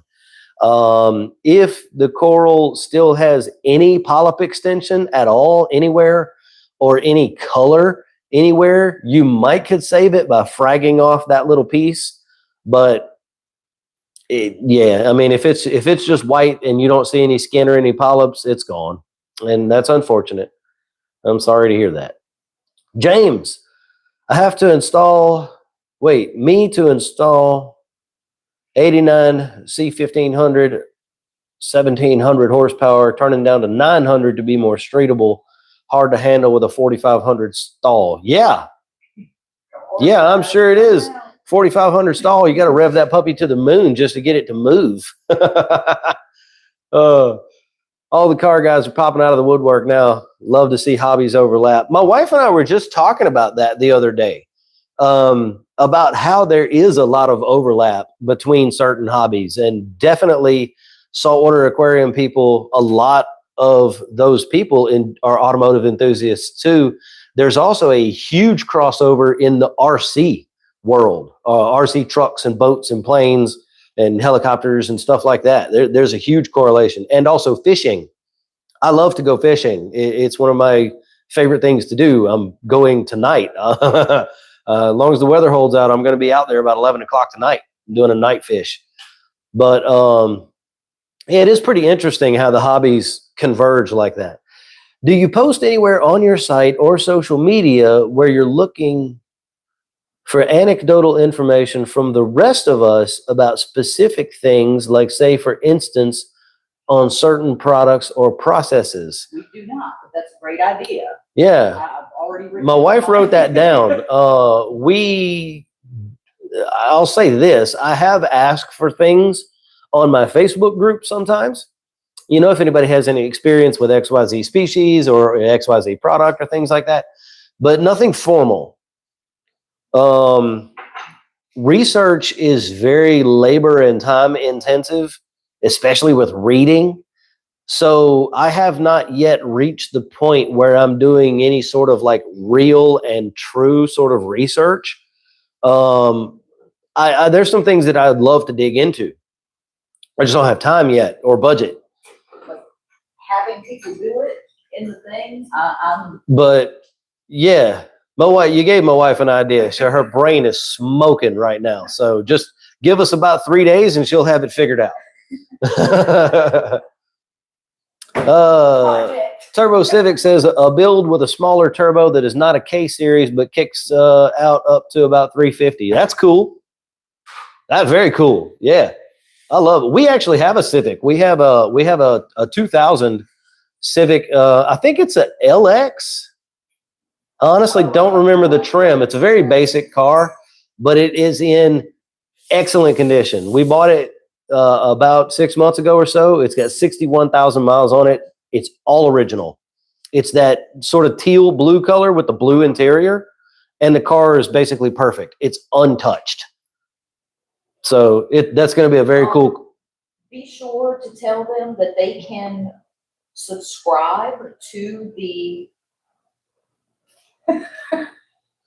they can subscribe to the website. Yep. So they will get updates whenever we drop anything on the website itself. So that I'm really rolling something around for more participation on the website. So be sure to be sure to subscribe on the website as well. And I'd love to have a section where people can talk about their different things, products they use. All right. So what she was saying, I don't know if y'all could hear her because this is a noise compression microphone. Subscribe on the website. So go to the website, go down to the bottom, put your email address in. We don't blast things out every day or not even every month, really. It's only when we put up a reefing insight onto the website.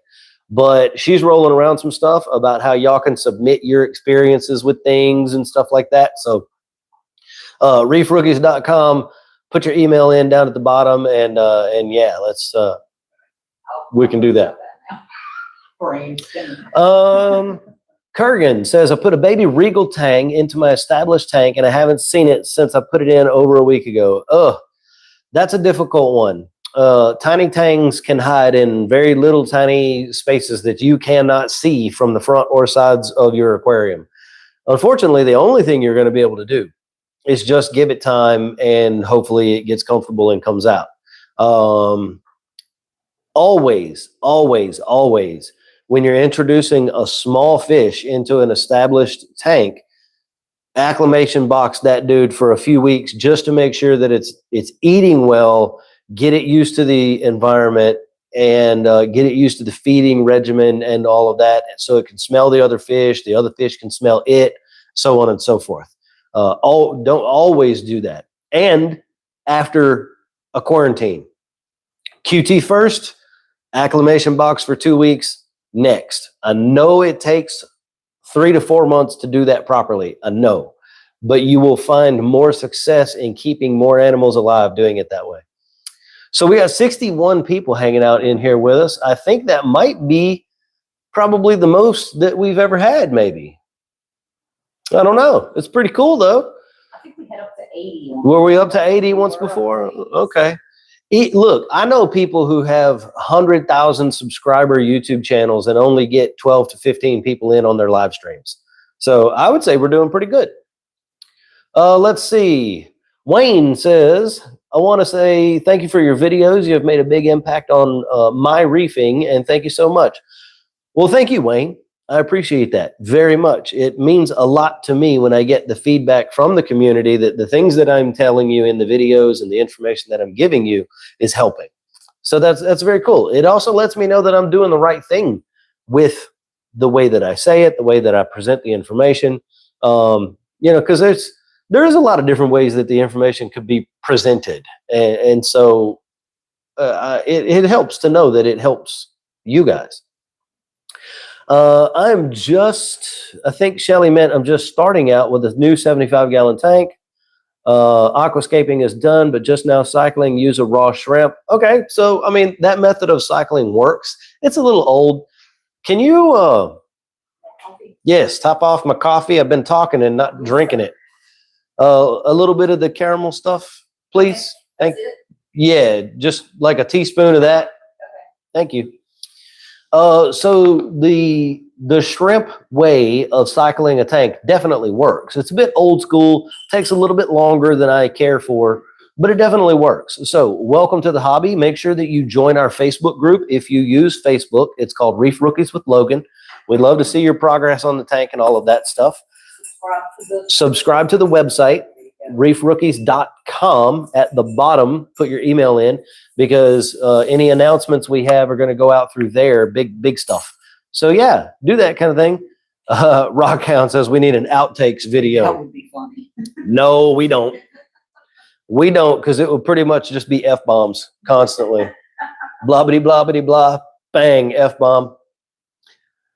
Everyone wish me luck. Moving from Indianapolis to Las Vegas this week. Moving a 90 and a 40 will be an adventure. Any last minute tips? Ooh, boy. That is a long ride to try to keep your livestock. I mean, listen, I'm sure you've probably tried to think it through. You probably have everything dialed in, for what you need to do to keep your animals alive and all that stuff. On the Facebook group, do we do the moving? Has the moving a tank thing been turned into a reefing insight? No, I have not. Okay, we need to do that one. Okay. On my Facebook group, in the featured posts section of the group, is a post that's kind of called Table of Contents. Actually, no, even better. I have a YouTube video with tips about moving a reef tank. It doesn't really apply cross country, but there's a bunch of tips in there. So go onto my channel and just go down through my videos or search the channel for moving, and you should be able to find it. Most of what I say in that video came from an article that I wrote that was in my Facebook group about moving tanks. So you can find it there too. But yeah, I don't know, man. I don't want to spend time talking about stuff you probably already have done. It's a 3-day trip.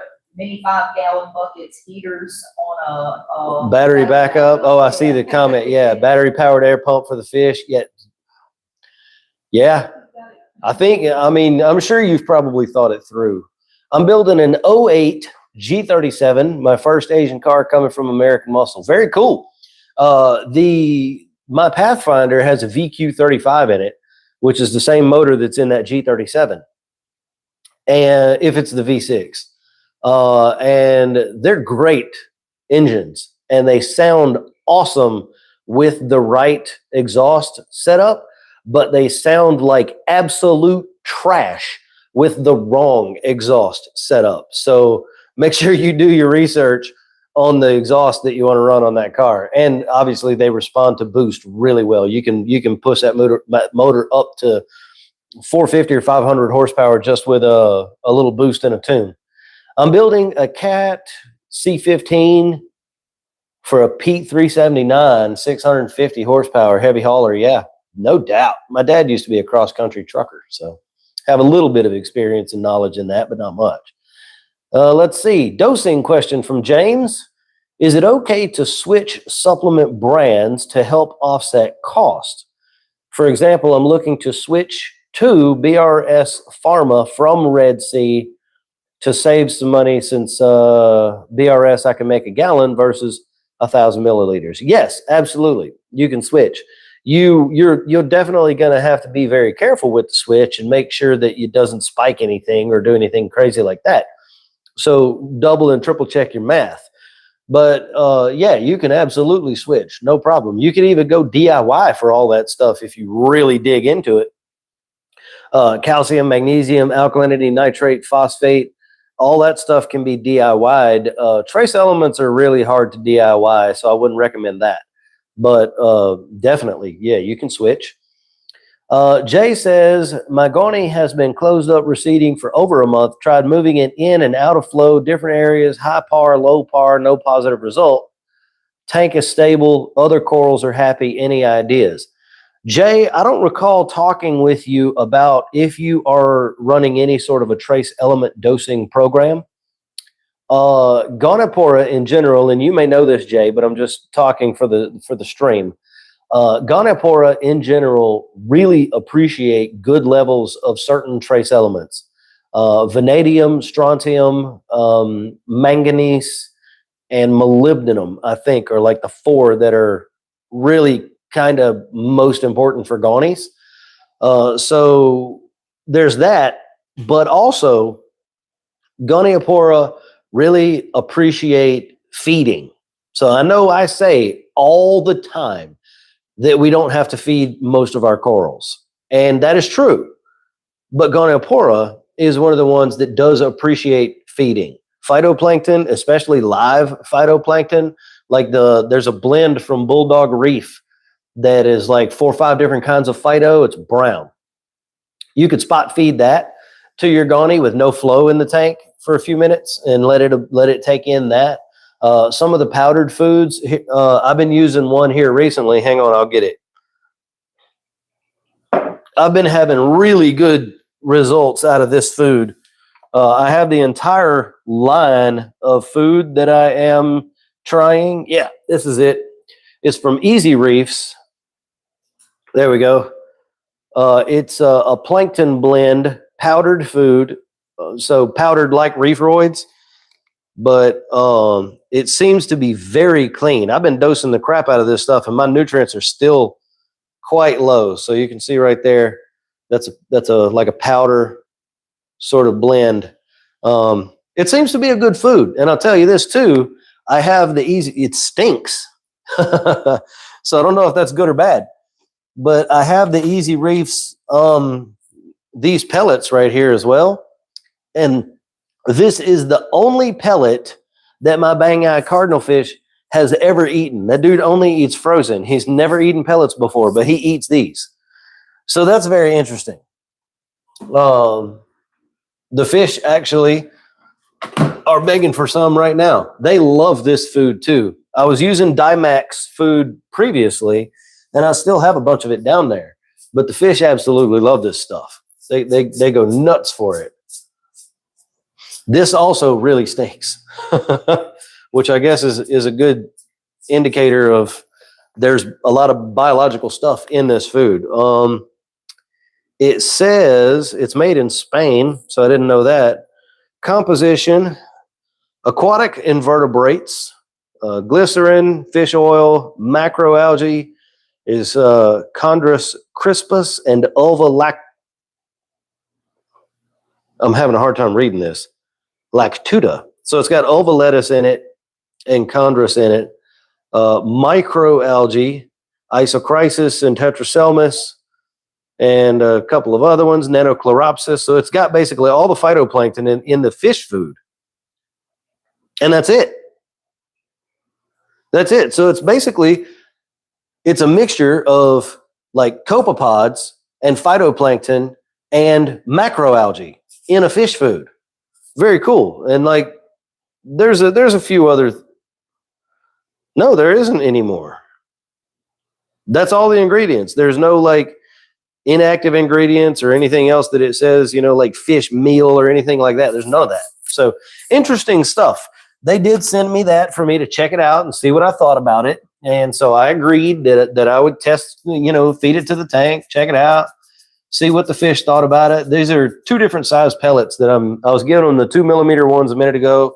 These are the 1.2 millimeter. They sink a little faster, and I like that because it gets some stuff down to my my cleanup crew and whatnot. Complete feed for ornamental fish, 100% natural. They didn't pay me to say any of this, by the way. I'm just reading it to you. And exactly the same label. So this is exactly the same food, just a little bit smaller. And my cleaner wrasse even likes this food. He even eats it. So it seems to be good stuff. I'm probably way behind on the comments. Y'all just bear with me. Am I? I was just about to go. Oh, my wife's telling me to hurry it up. All right, bear with me.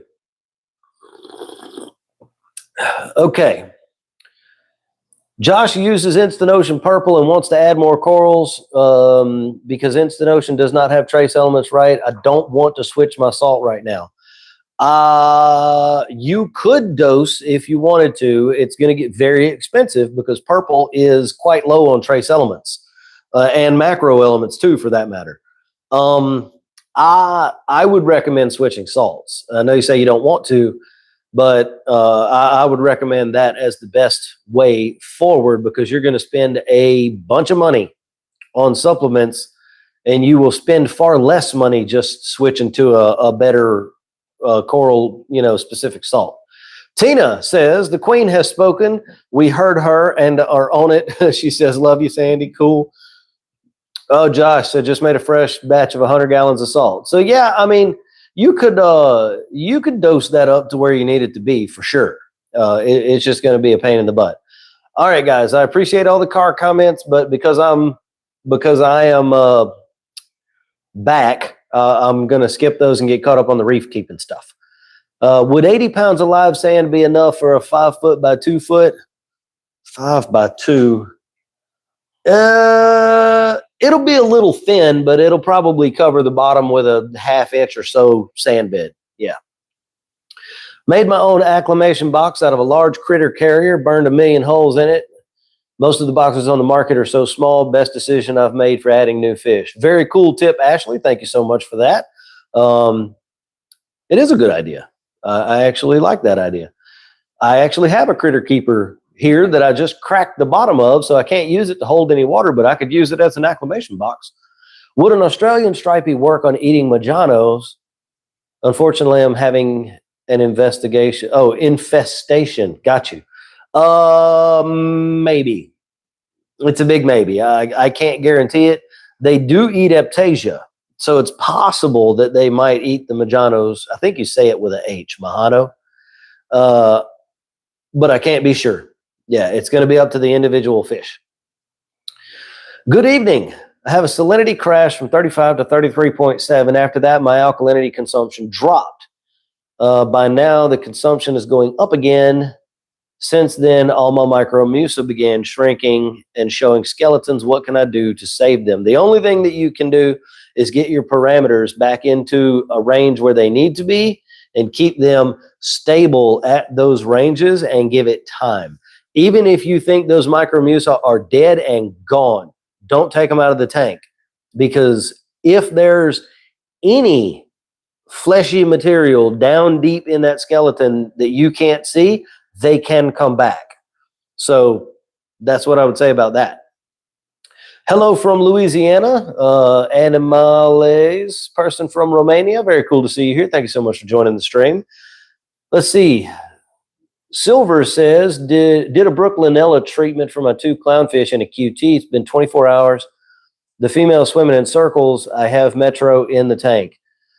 Usually when a fish swims in circles like that, just constant circle, circle, circle, that's usually a neurological problem. Could be a swim bladder problem, but it's usually neurological. I've never heard of a Brooklynella treatment causing neurological issues, but that doesn't mean that it couldn't happen. Metro shouldn't cause any neurological problems either, but it's not impossible that along with Brooklynella, the fish had some sort of parasite. So it's really hard to say. I would keep treating the fish and hopefully it gets better. And I mean, if it doesn't, then I mean, I guess maybe the fish might pass, but it's hard to say. But yeah, usually those swimming in just circles like that is neurological, or they swam so hard into the side or the bottom of the tank that they broke their spine. I've seen that happen too. And that's very unfortunate. And I'm sorry that your fish is doing that. Logan, you know all words are backwards on the video, right? When you were showing the stuff. Oh, yeah. When I was showing the foods. Yeah, my bad. I forgot. You made me think that all the words that I show on my videos on my channel ever are backwards. I thought you were talking about when you were speaking at first. My brain went, huh? Man. El Camino project on hold to spend money on the 75. Yep, that's kind of how that works. Have project hop. I have been limited by my most loving wife to 2 hobbies at a time. That's all I'm allowed. I can't have any more than that. I can't have any more than that. Because if I can, I will. And I have. And it makes me not a nice person. Because then I don't know where I want to be. And I get aggravated. And I inadvertently get aggravated. And I take it out on other people. And I don't mean to do that. And so, yeah, I get 2. And right now it's reef tanks and fishing. Those are my 2 hobbies. And I guess right now, like, work is a hobby too. Can you tell me what filtration you use? Yeah, I can show you what filtration I use because we can grab the phone and walk around. So let's go check out the fish room. I'll grab this phone. Let me check how much battery I have. 37%. We should be good. So let's go check out the fish room. We're going to walk around here. Okay, so here's my tank. And here's the little 22-gallon and my 3-legged dog. And through the wall into this room, this is my fish room. And so this is where all like the control central for my tank is set up. So this is a 40-gallon breeder, refugium. It's got Delua lighting up here. And this is my sort of control wall that I need to reorganize because it doesn't work as I want it to. And this is my sump. And in my sump, I have 2 7-inch filter baskets that I sell on Etsy that are full of filter floss that obviously needs to be changed, but it can chill because I'm trying to build nutrients. And then I have this ice cap K1 200 skimmer, and that's it. And so I'm running a modified Triton method is what this is basically called. And I just have the big refugium and the filter socks and the skimmer. That's it. There's no other filtration on this tank. Well, that's not true. I am running carbon here because I was trying to figure out why a couple of my hammers are pissed off. So I was wondering if there was a little bit of coral warfare going on. Apparently there's not. And it's just the low nutrients. Yes, I have a bucket of reef crystals here. Just for anybody who's wondering if I'm using reef crystals again, I'm using this for a very specific purpose, and it's only to raise the salinity. That's it. I'm not doing big water changes or anything like that. I just didn't need to buy an expensive salt to increase the salinity by 2 points. So that's why I have reef crystals. But anyway, that's my filtration. Come back around here. We'll go take a look at the wine glass tank again since we're up. This is my wine glass tank. For those of you who have not seen it, it's a 2-foot tall wine glass. Oh, there's the Harlequin. What's up, buddy? Anyway, pretty cool animal, that guy. So I got to put another coral in here. I'm going to put something up there, and I might put I was thinking about doing a maxi mini carpet anemone here, but I don't know if he would eat the Harlequin shrimp. He might, because they do that. Okay. So that, I think he is begging for food, but I just put one in there on Wednesday. Yeah, it's like he is begging for food, but I just put a leg in there for him on Wednesday, so it ain't even been but a couple days. Well, it's been a few days, I guess. All right, so let's see. Jay said, well, just had a random power outage here in Prairieville. What I meant, Jay, I went on a full-on explainer kind of thing on that question that you asked earlier. Budget-friendly coral lighting to start with. Pop Bloom is going to be one of the cheapest that you can get, that has the most adjustability in the app and all that stuff. Now, if you want the absolute most power for your dollar, the Viper Spectra 165 is going to be the way to go. If you want to spend a little bit more money and have a very nice light that is still not going to cost you an arm and a leg, they are a little bit more expensive than the other ones. Look at the Nycrew Hyper Reef line of lights. They are performing very well under testing, not by me, but it's a really nice light for a very decent price. DKI pellets are the best. CoralView distributes them. Very cool to know that. I've never used DKI pellets. I was actually really happy when Biota reached out to me and asked me if I wanted to test out their Easy Reefs line of fish food and coral food, because I was almost out of fish food and coral food. So I was like, yeah, please send those over here and I will definitely test them for you. And so far, everything okay? Yeah. All right. So far, everything has been very good. There's a mastic type of food in there that my fish seem to completely ignore, but evidently it falls off of the glass and then the cleaners clean it up. So, you know, a win's a win, I guess. Josh says, oh, you use reef crystals. Would Alpha Reef be an easy and simple for dosing? Okay, so typically I don't use reef crystals. I actually don't like that salt very much as a salt that a person would just be using on their tank. I find it very inconsistent. The reason that I got that is because with my 22 gallon here, there's very few corals in this tank. And I need to do some heavy cleaning and big water changes to get some GHA and dinoflagellates out of the tank. So I'm not going to spend big money on salt to do that.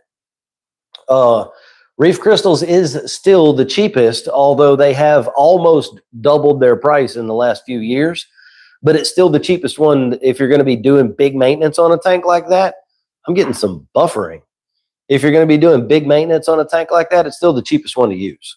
And also my big tank it's dropped over the last year because I'm not doing water changes in this tank right now.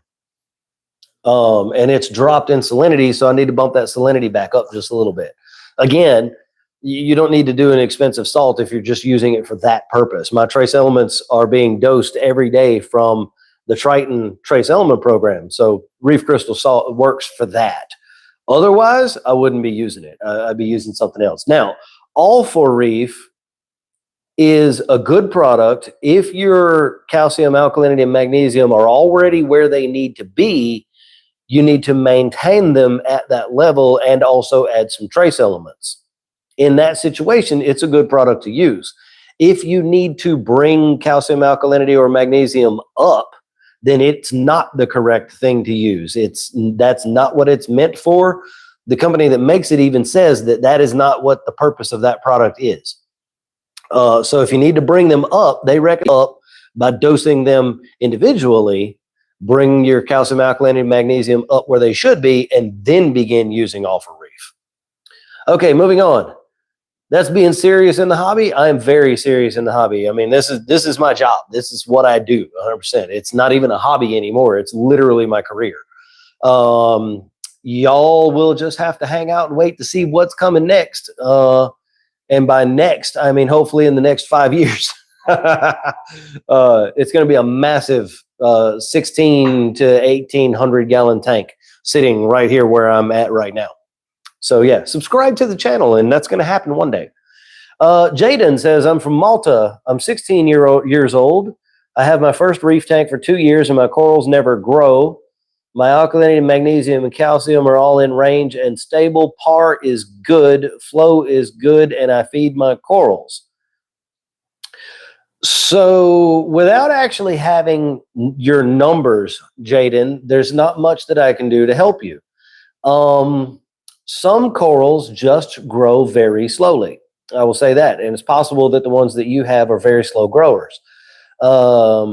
If they are not, if they are corals that you would expect to grow very fast, or at least at a moderate rate, and if your numbers truly are in range where they need to be, then there's something else suppressing their growth. It's possible if you have leathers in the tank that they are releasing toxins that suppress the growth of other corals around them so that they can become the dominant organism. That's why we run carbon in tanks that have leathers in them. It's really difficult for me to say what might be slowing your growth down without knowing all of your numbers. And, live stream is probably not the place to do that. If you want to reach out to me and give me all of those numbers, maybe I can help you that way. Or I offer one-on-one consultations that can be done over Zoom anywhere in the world. So if you want to get that sort of interaction, I offer that too. That's all on my website. The email address is on the website. My email address is on the website too, if you need to reach out that way. But if you want to have a more in-depth conversation about your tank, we can definitely do that. It's just really hard without numbers. What do you consider as low nutrients or optimum nutrients specifically for micromucil? So in my experience, they like a bit of a dirtier tank. I target 10 nitrate and 0.1 phosphate for pretty much all of my mixed reefs. This one behind me currently is at 2 nitrate and 0.03 phosphate, not by my own doing. That's just where it seems that it wants to be right now. But I'm about to begin dosing to bring those numbers up. This tank, because I have Acropora, I'm going to run at 5 and 0.05 for a while. And we're going to see if the micromucil will recover from that. If they don't, I'm going to bump it up to 10 and 0.08 and see if they recover there again. And if not, they might just have to freaking do as good as they're going to do. I don't know, because I don't want to take my nutrients too high, because I've got some really nice acros growing out in this tank as it is right now. So speaking of NIMS, I watched your latest. Oh, hey, Connie. Nice to have you here in the stream with us. I don't remember anything about rock flower NIMS and their care. Is it any different? So, Connie, I have a whole video on rock flower anemones. It was very similar to the video that I made most recently on the NIMS the other day, but it's just rock flowers, the whole video. So if you search my channel for rock flower anemones, you'll probably find it. Or if you just look back down through my feed, you can find it that way. They are one of the easiest NIMS that you can keep in a tank, in my opinion. You don't have to feed them, but they catch fish food and stuff when you feed the tank. They generally don't move around the tank all that much. They can, but they usually don't. And they tolerate a really wide range of parameters. So they're super easy. But go check that out. Jay said, I knew you would answer it. Yeah. I'll go back after the live. Okay, yeah, all my live streams, everybody, by the way, are uploaded as a video on demand after the live stream. Usually within 24 hours, they go public, and you can go back and you can watch the live stream if you missed the first half or whatever. You wrote down the name of that person who won the thing. I did, yeah. Okay. I got all that taken care of, yes. Yeah, so you can go back and watch them later if you want to. Easy Reefs is DKI. And okay. I didn't realize that. Yeah. Okay, well, good. Then I am using the DKI. They are it's a very good food. My fish have been gaining weight since I've been using it. And it really does stink. So that means there's some organics in there, so I'm honestly very pleased with it. I probably will get some more when I run out. Jay says, I already talked about that. What size is the tank with the Delua lights? Wait, this one behind, I have 3 tanks with Deluas.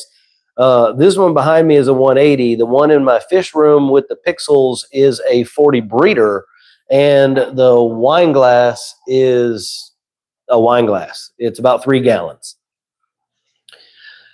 All right. Help me understand lighting schedules better. What is the correct way to schedule the channels on something like a pop bloom light.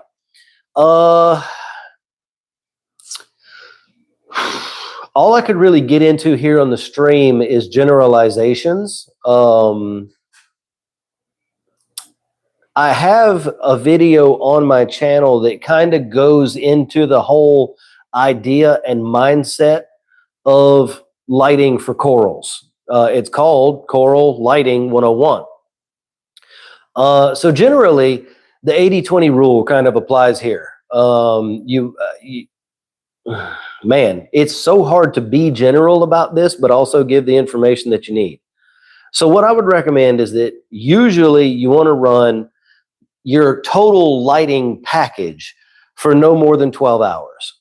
No more than 10 is kind of even better. Ramp it up for an hour, ramp it down for an hour, have it ramping all day to a middle point where there's a peak of about 4 to 5 hours through the middle of the day where there's a peak. So it's going to look a bit like this.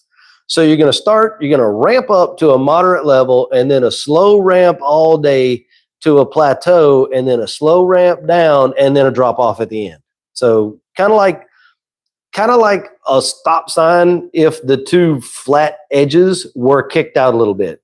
That's about the only way that I can explain that. Most of your lighting should be the bluer spectrums. So on pop blooms, it's channel 1 and channel 3. I ran those at 100%. Channel 1 is your power channel with the pop bloom lighting. It's the full spectrum. It's going to give you the most punch or the most par. So I usually ran that on about a maximum of 65% through that peak part of the day, but then it had a pretty quick ramp up and ramp down before that sort of time of the day. Channel 4, I never really use it all that much. It's a teal channel. It would be really great over a macroalgae tank. Maybe not so great over a reef tank because that has a lot of the blue spectrums that algae uses to grow. So, like I said, it's really hard for me to give you specific advice. If you want to reach out to me, we can build you a lighting schedule specific to your individual tank. Just any one of the ways you can contact me is fine. I would prefer that if we did that through a consultation, if you could, that would be amazing. You can find those on my website. But yeah, we would need to really talk about your tank and what corals you have and what your goals are and all that to be able to build you a good lighting schedule. What light are you running now, and how do you like it versus the pop bloom? Okay, so let me say this, Tony. There's no comparison that I can make between these lights and the pop blooms other than they are both indeed lights. That's the only comparison, really. This is what's called, it's by Delua. It's the Illumagic line, which that's the only line of lighting they have right now. But it's called the SPS Beast Mode Bundle. So it's got 4 of the Delua X4s and 4, which are really hard for you to see, but they're right here, 4 of the 36-inch Vitamini strips. So it's got 2 strips in the front, 2 strips in the back, and 4 of the X4s all the way across the top. And I absolutely love these lights. The app is very cool, very easy to use. One of the things that I do like about these that the pop blooms don't have is people can upload and you can download their lighting schedules. So like Polo Reef has his 900-gallon drop-down lighting schedule listed on the app, and I could download that and run it on my tank if I wanted to. So it's very cool. I have not tested the PAR yet, but I can easily tell you without question that these will be able to run 100 or 150 PAR higher than the pop blooms could easily. But I have a much more blanketed sort of light all the way across the tank. Like there's a lot less shadows. There's a lot more individual light sources, which is going to make for less shadows and everything, and a more blanket of light. And I did this upgrade because I want to have a lot of Acropora in this tank. And just a few individual light sources is not the best option for Acropora. Back in the days of metal halide, it wasn't as much of a problem because of bounce lighting. Metal halide lighting would reflect off of the back of the tank and bounce onto the back of rocks and back of corals and stuff like that. LEDs don't do that as well. So a blanket of light like I have now is much better. I like these lights a lot. I have a pixel fragger on the wine glass. I have 2 freshwater pixels on the 40-gallon breeder refugium and the big ones up here on the main tank, and I like them all. All right, Peter says, how's the planning going for that tank? The big tank? It's really not.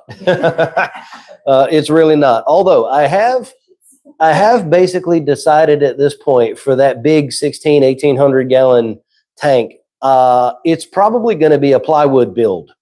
And I'm probably going to document the whole thing on the YouTube channel from start to finish.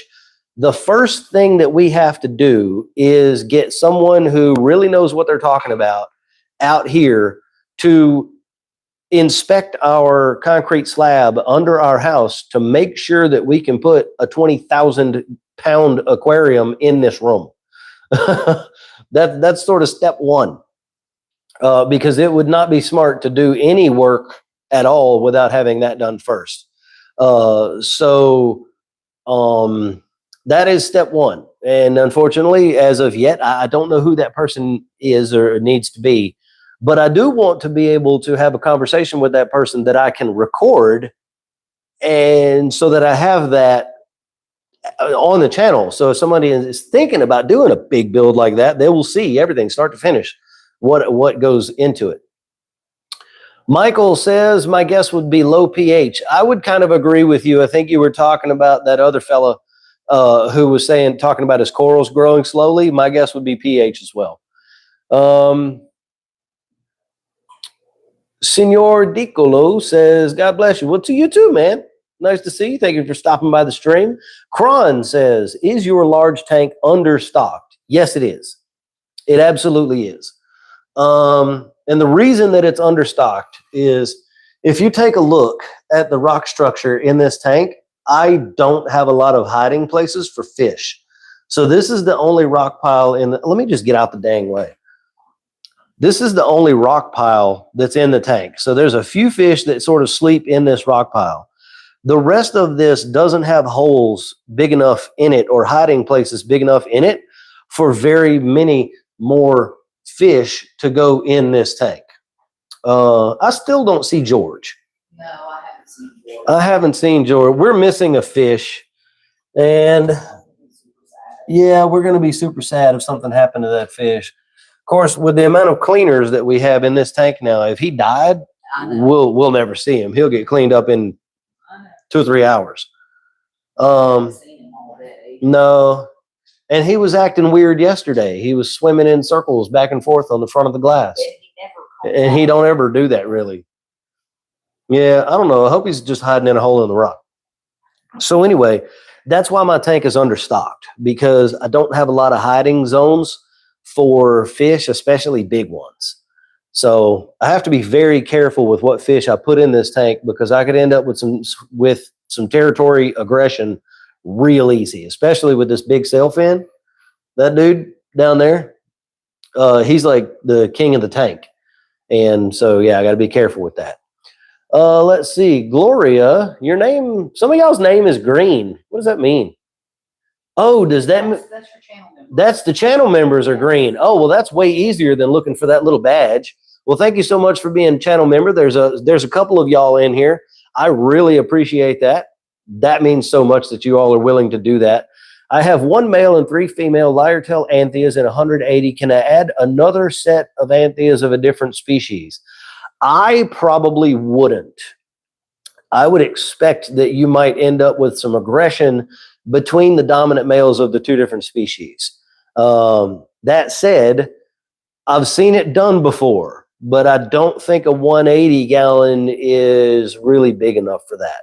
It's probably not what you wanted me to say, but I think best chance it might be okay. Worst chance, you're going to end up with a big problem that you have to deal with at a time that's not ideal for you to deal with it, and you probably have to drain the tank to get the fish out. So I wouldn't recommend it. That said, it really just depends on the fish. Some are going to be fine, and some are not going to be fine. So yeah, that's what I would say on that. Connie says, okay, cool. Don't know how I missed it. Maybe I watched it and didn't remember it. Yeah, go back and check it out. Charles, thank you for being a YouTube channel member, Charles. I appreciate you very much. It does mean a lot, like I was just saying a minute ago. Any of those weird algae issues on the new tank like you did before on the big reset? Hopefully, besides the low nutrients, the tank after the reset is going much better than the last one. It is going way better than either of the other 2 times that I had to reset it. Those rocks that I had before, that was the problem, 100%. Because I got rid of those rocks, haven't had that problem since. And yeah, the new tank, the new setup now, I don't want to say those words, but yeah, it's doing better. We'll just go with that. Yeah, I don't want to jinx it, but yeah. The Durf guy says, "What's up? Hey, how's it going, man?" Well, he said, "Oh." But yeah, Senior says, "I've been watching for a while, excited to see what you got planned." Very cool. Tina says, my pop bloom channel 1 is white, 2 is purple, 3 is blue, 3 is aqua or some different. 4 is aqua, 2 is purple, 3 is blue. So pop bloom had a different line of lighting a while ago called a Sol blue, SOL, and they are a little bit different. Most of the pop blooms, channel 1 is white, channel 2 is UV is what they call it now. Channel 3 is blue, channel 4 is teal. But it's pretty much the same thing. The only thing that they did was they took a red LED out and they put another UV LED in. That was the only difference. Direct Cherry says, I also realized I don't have enough sleeping space for fish, hoping stag corals and small rock additions will help. Yeah, absolutely. Doing some rock stacks in there, that'll definitely help out. You know, sleeping space is very important, and I don't think people talk about that enough when they're stocking their tank. Kimberly says, Happy Mother's Day to all moms. Yes, very much that. Happy Mother's Day, everyone. What fish do you recommend with 2 maroon clownfish in a 65 4-foot tank? None.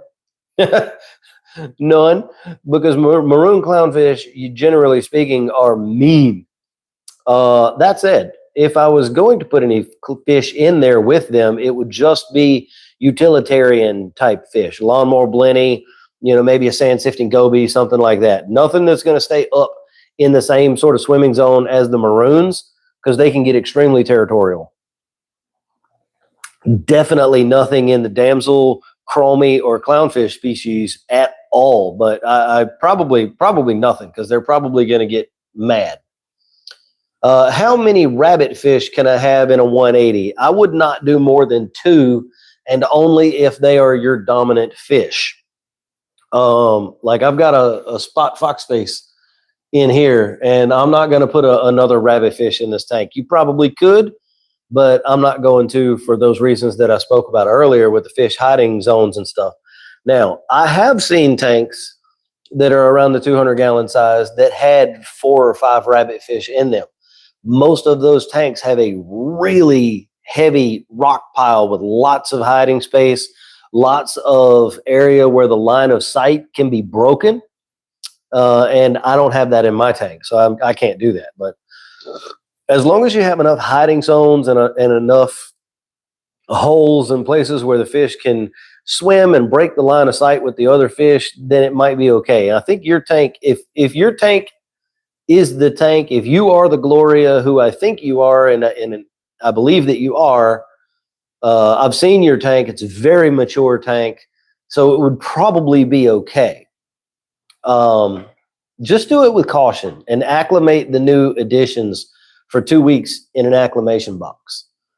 Let's see. My new 150-gallon just finished cycling. Saw something that said I should do a 25% water change before adding livestock. What's your opinion on that? So, the reason that we do water changes after the nitrogen cycle, one, is to kind of clean the tank out from the things that happen during the nitrogen cycle. Back in the day when we used fish food and shrimp and crap like that, some of that detritus would be left over. You clean that stuff out. Also, pH and alkalinity and some of the other elements too can get consumed during the nitrogen cycle. And doing that water change kind of replenishes those things. Well, pH doesn't get consumed, but you get where I'm coming from. It replenishes those things, puts them back at the level where they need to be. So it's also based on nutrients, right? So after the nitrogen cycle, hopefully you'll have some nitrates and some phosphate in the tank. So if there's too much, you can start your water changes, and you can, you could do a big water change and you can bring that nitrate phosphate level down. But if the nitrate and phosphate are already down low and you did something like an ammonia chloride nitrogen cycle, fishless nitrogen cycle, there's no detritus in the tank that needs to be vacuumed out and removed and all that stuff. So it really just depends. If your nitrate phosphate are there, but they're not crazy high numbers, and calcium, alkalinity, magnesium, pH, salinity, all that stuff is where it needs to be, then don't worry about it. Just add some fish and rock on.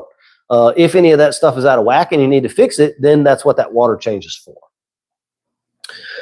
Scott says, hey, I just subscribed and had some questions, got back into the hobby. Drop them in the comments. We'll try to answer them. Scott, appreciate the subscription there, my friend. And yeah, we got several channel members in here today on the live stream. Thank you guys so much. If anyone wants to join as a channel member, you can do that by clicking the join button that's next to the subscribe button in most places on the site. I have 6 tiers, as low as $1, as much as $100 a month. And this is one of the ways that I support myself in being able to do this full time and try to bring as much information to you guys as I can. So yeah, if you guys wanted to do that, that would be amazing. And I do appreciate it. Thank you so much. Oh, your username is something. Soft says, just stopping by to wish you a great day. Thank you for the amazing work you do for this community. Well, I really appreciate it. It means a lot that you are willing to be a YouTube channel member. I was just talking about that. So yeah, thank you so much. If you can stay for a little while, we'd love to have you. If you got to run, I understand that too. Tina says, does your sail fin almost fade going towards the tail? He does fade a little bit on his tail. Yeah. The one that came with our used tank very much so has faded color at about the start of the dorsal fin, but strong, bold colors at the head. Yes. So Tina, send me a picture. I'm getting that buffering again. Our internet must be kind of sucky today. Tina, send me a picture of your sail fin, please. I want to see if it's a Pacific or if it's a Des Jardini, and see what the coloration looks like. But yeah, mine does fade a bit towards the tail, and even right at the beginning of his tail is a bit faded in a gradient back to darker at the end of the tail. Advice for getting rid of spirorbid worms. Don't. They're basically harmless. You can scrape them off the glass and stuff if you want to with any kind of a scraper, and just let them fall into the bottom of the tank. No big deal. You having internet issues too? That sucks. Civic says 2 Ocellaris clownfish and 2 chromies in a 30. Can I add 1 or 2 more or just leave it? In a 30? No, you got room for a couple more small fish. No more clowns. And probably I wouldn't add any more chromies either. But yeah, like a sand sifter, Watchman goby, and pistol shrimp would be very cool for that tank. As a matter of fact, let me be very slow. I have to move slow because this idiot reacts to, well, he's already going back in. There's my Watchman goby right there. He's got a pistol shrimp buddy that hangs out with him under there. We'll see if he comes out. He probably won't, now that I'm sitting here holding the phone in a really awkward position. Anyway, yeah, I couldn't do that anymore. Watchman goby and pistol shrimp would be a good addition for you. I think it would be very cool to have them in that tank. And they're kind of a utilitarian, dude. They'll clean the sand bed and stuff for you too. So yeah, you got room for a couple more little things. Scott says, test the water at my local fish store and everything was good. Nitrates, everything was good. Nitrates and 0 nitrite, 0 ammonia. You didn't put a number in there for the nitrate, my friend. Salinity 1.025, getting a diatom outbreak on the sand bed, live rock, what would you recommend? So, diatoms show up during a time when there are excess silicates in the tank. If you are not using an RODI filter to filter your water before you put it into your tank, you probably ought to think about getting one. If you are using RODI water from your fish store, you should probably think about getting your own RODI filter for your home. With all that being said, some of these questions, they're hard to answer quickly and easily. So for some reason, there are silicates that are getting into your tank, but it also depends on how old the tank is. If the tank is fairly new, that's just part of the normal maturing of the tank. The ugly phase is what we call it. I have a video on my channel. It's one of the first ones I made way back 2 years ago when we started. And it's called something like the ugly phase has appeared. You know, the thumbnail is a brown tank with the words that say, oh no. You can go check that video out if you want to, give you some more information on that. But yeah, you didn't throw a number out there for the nitrates. Connie says, my nitrate are still 50. My phosphates are finally registering. I can't remember. I'm sorry. No, it's not too high. Connie, I want you to get some Tropic Marin nitrobiotic. Look that up. I want you to get some of that and start dosing that to your tank every other day. I started using it in the Sea Cardinal, and it dropped my nitrate in this tank from 25 to 5. It's just a bacterial blend. We're going to have an aquabiomics report sort of soon, I hope, from Telegram on Instagram. He sent that out for aquabiomics testing to see what it's about. But I want you to get some of that and try it. And keep in touch with me on it. I know we've talked a bunch before. No matter how much water change, no matter what I do, clean or scrub, they still want to be there at 50. That is weird. I know that's been going on for a while. You and I have talked about that a lot before. But yeah, get some Tropic Marin nitrobiotic, dose it to the tank every other day. Test your nitrate weekly after doing that and see if it's moving. 4 to 5 minutes. Okay. How often do you hear your pistol shrimp? All the time. He was snapping earlier. It's not super loud. It's just like if somebody was snapping their fingers. That's all. Or if you like tapped something against a piece of glass. That's kind of what it sounds like. It's a really sharp pop, but it's not incredibly loud. Oh, look, he's back out again. He's working today, man. He is rearranging their whole area. Oh, and he's gone. Just that quick. As soon as if he sees me moving, that's it. He goes and hides. There's nothing else that I can do about it. But yeah, we hear him every day pretty much. Connie says, I have a Watchman and a Tiger pistol. I have to sneak up on mine too. Yep. Yeah, he'll come out when I feed him. Yeah. Jonathan says, do you dip live rock before putting it in an aquarium, or does that defeat the purpose of using live rock? It's not a stupid question at all. It's Jolly Rancher time. I made it 2 hours and 23 minutes this time. Of course, I've had coffee the whole time. I'm going to need coffee, though, if I'm going to go fishing tonight. I might take some coffee with me.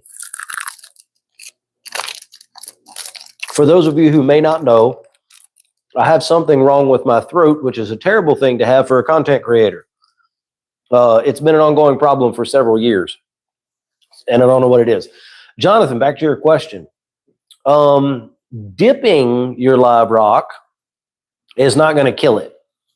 However, kind of the purpose of the live rock is to get all the organisms that come with it. So what I would recommend, and what I do recommend to people most of the time, is to set up a little 5-gallon tank. Look, like that, right there. It's one of those little 5-gallon starter aquarium kits. You know what I mean? Set one of those up. Get salt water in it. Get it up to 78 degrees. It does not have to be cycled, and put your live rock in there. If it won't fit in a 5-gallon, you could do a bigger one, like a 10-gallon or something like that. Or you could even do this in a big old bucket, like a 55-gallon drum if you have 100 pounds of rock. Oh, we have friends. Yeah, I'm gonna go say hi. Okay. But my point is QT your new live rock, quarantine that stuff, and then look at it at night with a red lens over your flashlight. You'll be able to see if there's any like worms or pistol shrimps or crabs or anything like that in there, because they don't really respond to the red light. It doesn't make them run away. They really can't see it very well, so they don't worry about it. In fact, I think it is that they can't see the red spectrum at all. I believe that to be the case. I think that aquatic animals only have blue and yellow cone receptors in their eyes. Don't quote me on that. I'm not 100% sure, but there is something like that. But anyway, you can use the red light. You can look in there. They will even be still enough that you could literally just like grab them with tweezers and stuff and take them out. So I wouldn't dip the live rock. Another thing that people have done before that I've seen is they will have like a bucket with holes in the bottom of the bucket inside another bucket, right? So you can put the live rock in the top and you can rinse it, and they rinse it with really high salinity water. So like 1.040. So you'll mix that up in a bucket. You'll have a pump with a hose and a little sprayer or something like that. And you kick that on and you rinse the live rock with that really high salinity water, and those worms and crabs and shrimps, they don't like it. So they try to exit that rock. Well, they exit the rock and they fall into the bottom of the second bucket, and then you've trapped them, and then you can take that good clean rock and you can go do what you want to do with it. That's another thing that I've seen people do. But because you're doing it with salt water, it doesn't kill the live rock. But yeah, a couple options there. But no, that's not a stupid question at all. It's a great question. Direct Cherry says, RE diatoms. If you have an RODI filter, check TDS. Might need to replace the DI resin. That's true. But even if the TDS is 0, you can still have a silicate problem, because silicates are not conductive. They won't conduct electricity. And the way that a TDS meter works is by measuring differences in millivolts between the two probes, right? If it can measure the current, it's telling you that there's a dissolved solid in there conducting electricity. But silicates don't. So you can still have a silicate problem even if your TDS is 0. But generally speaking, what you said is good information. Noonism says, so you don't think a whitetail bristle tooth would hold its own with the maroons? The one is a pacifist, and there's a blue damsel that gets along and follows the boss. Well, I mean, if you have those other fish in there and the maroons are not being jerks to them, then you might be okay. But I don't remember what size tank you said that was. I'm looking up. You're looking up? Yeah. See, yeah, tell me what size tank that was. Yeah, Connie, I know. 65-gallon, 4-foot. Ugh, white-tail bristle-tooth. That's kind of small for that fish. It's at the very lowest limit that I would be okay putting that fish in that tank. Generally, I would have said 75-gallon, but if it's very lightly bio-loaded, then, you know, maybe 65, especially since it's a 4-foot tank and not a cube. But even with that said, it's still, that's kind of small for a whitetail bristle-tooth. It might be okay. And I would think that a bristle-tooth probably could hold its own against the other ones, but it's hard to say, man. Any advice for keeping RFAs? I bought 2 little beautiful ones and they died after a week or 2. Rock flower nems are usually pretty easy. I have a video on my channel. If you go and find that video on the rock flowers, there's going to be a link in the comments. Or you did already? Oh, you did already. Okay, I'm behind, guys. Hang on. How much of the nitrobiotic do you add to the sea cardinal? how much would you add to a 60-gallon? I've been doing 1 milliliter every other day for 4 weeks and no help with nitrates at all. Phosphate stable at 0.1. I was doing 0.8 milliliter on the 22, like every third day or something like that. This Jolly Rancher is sharp, y'all. Hang on. Sorry about that. That sucker's sharp. So you might have to bump it up a little bit. In a 60-gallon, you might have to go to like 3 mils or something like that. It's really hard to say. Scott says nitrates and nitrites are both 0. Ah, okay. Brand new 32-gallon cube, only a week old. It's tap water I use, but I make sure to dechlorinate before adding. Wanted to go very slow this time. I don't recall what your initial question was. Was Scott talking about the diatoms? So there's multiple problems here. Nitrate is not good when it's 0. So that's not a good situation. He was the one that had his water tested at the local fish store. Everything was good. Nitrates. Nitrates and nitrites at 0. Getting a diatom outbreak. Diatom outbreak. Yes. Okay, 100% the diatom problem in your tank is the tap water, without question. All that other stuff that I said still applies. I would get an RODI unit, 4-stage. There's several of them to choose from on my website, on my Amazon product recommendations list, reefrookies.com. You can go there, find that. It'll be dropped in the comments in a minute. 100% the diatoms is going to be the tap water. Tap water causes way more problems in saltwater than it does in freshwater. Most of us can't use it. So I would recommend upgrading your filtration with an RODI unit to filter the water that you're using for your tank, and it will help you solve that problem. Additionally, if nitrate and nitrite and ammonia are all 0, it indicates to me that the tank may not have established the nitrogen cycle yet. So I've got several videos on my channel about that and what that's about. And also I do one-on-one consultations. So if you want to speak back and forth about your specific tank, one-on-one, and get all kinds of information, we do those I do those for an hour at a time. That's on the website as well. But all the information that we would discuss can be found in my Saltwater Beginners Start Here playlist. So if you want to go check that playlist out too, that'd be a good place to look. David says, that's correct. They can't see the red spectrum. I thought that's what it was, but I wasn't 100% sure. So I wasn't going to pass it off as like a fact. Hook 'em. Yes, let's go hook 'em tonight. Ripping lips. I just got a 25-gallon all-in-one tank. Any advice for a first-time saltwater tank cycling, parameters to watch for? So much to talk about. Also, same thing for you that I was just telling Scott. Consultations are there if you want that one-on-one thing. If you don't, that's fine.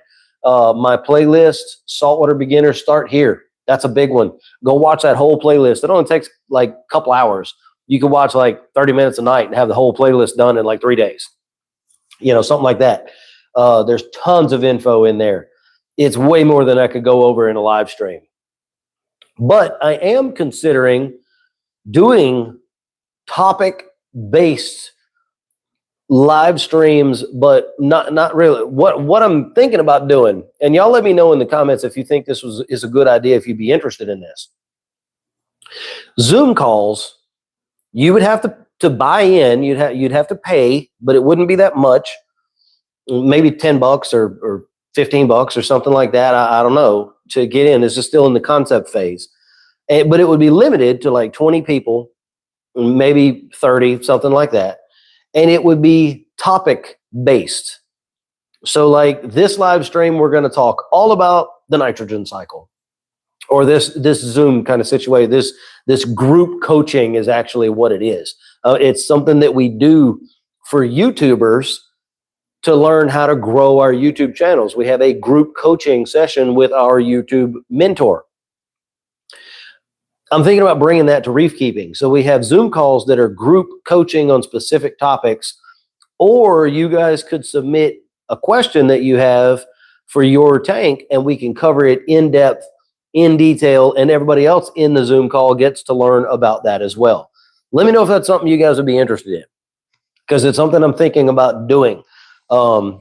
It's no secret that I have to earn a living doing this. And so I'm trying to find out ways that I can bring tons of value to you guys while also earning that living. Ultimately, if I don't do that, then it's back to a 9 to 5. So that's just something I'm thinking about doing. Let me know what you think. Where are we at? Scott. Yeah. Yeah. Mix my own saltwater. Great. Instant Ocean was told it was good. 40 pounds of live sand, PG Fink. Finich and Speta. I just did it with the PG Fink. I guess maybe I'm a little bit dyslexic sometimes. I don't know. Live sand, Fiji Pink. Plus, okay, so with live sand and live rock, real live sand, live rock, you may not see that nitrogen cycle thing really happen the same way as you do when you don't have that. It's just really hard to give you all the info that you need in a live stream. You and I really need to have a one-on-one conversation. And I don't mean to be putting you off or anything like that. It's just that it's a lot. There's a lot to talk about. Can you add more live rock to a tank on a 7-month-old establishment? 100%. Absolutely. You can add live rock to a tank at any point in that tank's life. It's never a bad idea, ever. In fact, some people have found more success adding and taking different rock in and out of the tank over the years as the time goes on. There is such a thing as something called old tank syndrome. And it's when the tank's just been set up, it's been running for years, nothing has changed, and you end up with a situation where pH is like locked and you can't raise and lower the nutrients and the alkalinity and stuff. It's just stuck. Connie, no, I don't think that's what you have going on. I know that's what you were thinking though.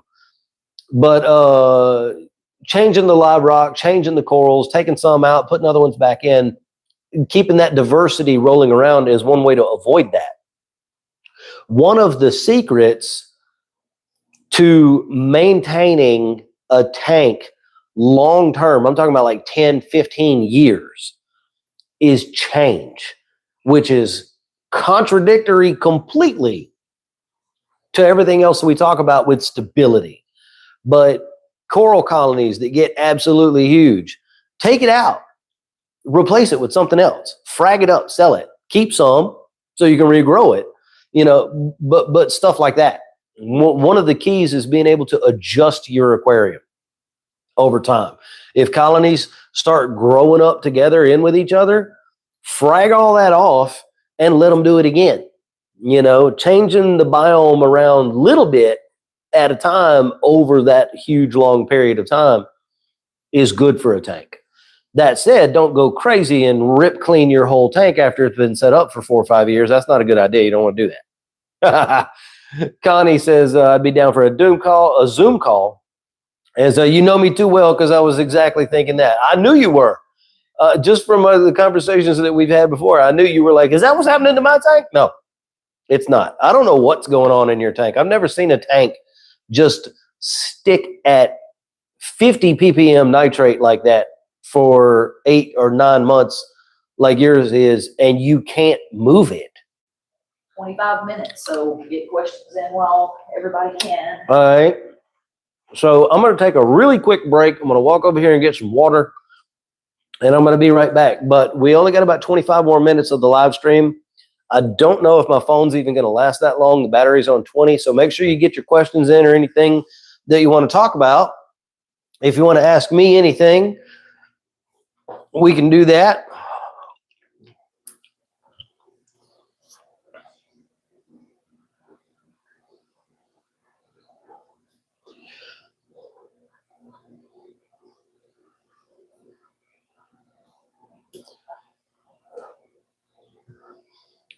All right. I actually wasn't expecting to have such a good turnout on the live stream as we have had today, but it's super cool that you guys are here. Once again, happy Mother's Day to all the moms out there. Nice to have y'all here with us in the stream. Kent says, turf algae, how to get rid of it? Unfortunately, manual removal is going to be your best friend. And I don't mean once a week. I mean every day. Take as much of it out of the tank as you can. Eventually, you'll stop it from growing. Now, running an algae scrubber is also a good way to get algae to stop growing in your main display. I have huge clumps of turf algae in my refugium, in my 40-gallon breeder on the other side of this wall, but I don't have any in the main display. It'll have its preferred place, and it likes to be in the zone of the aquarium where there's the most nutrients and also the highest percentage of full spectrum lighting. So my light back there on the refugium runs for 12 hours at night. That's longer than the main display. It's a full white plant growth type of spectrum, and the refugium never gets cleaned out or anything. So there's a lot of nutrients in there. And so that's where the turf algae is growing. Algae scrubbers do exactly the same thing in a smaller package. So you might consider that. Yeah, no, Connie, it's so weird. It is definitely weird that that's going on with your tank. I mean, you and I have talked about that. We've been through everything. Like, your source water is good. I just don't know where they're coming from. They're coming from somewhere, though. There has to be something that's getting put in that tank that's creating those nitrate. Nitrate doesn't just come from nothing. It comes from decomposition. So there's something in there that's doing something somewhere. It started with that pirate ship. Yeah. Connie, have you run carbon in that tank, like, for extended periods of time to try to take stuff out of there? Let's see. Joe says, I'm about to set up a 125 gallon. Is it really worth it to drill a tank and set up a sump, or do you think it's perfectly fine with hang on the back filters and a skimmer? Both have equivalent pros and cons. Hang on the back equipment limits you to a little bit of a lower bio load. But for people who want a coral tank with a few fish, that's not a problem.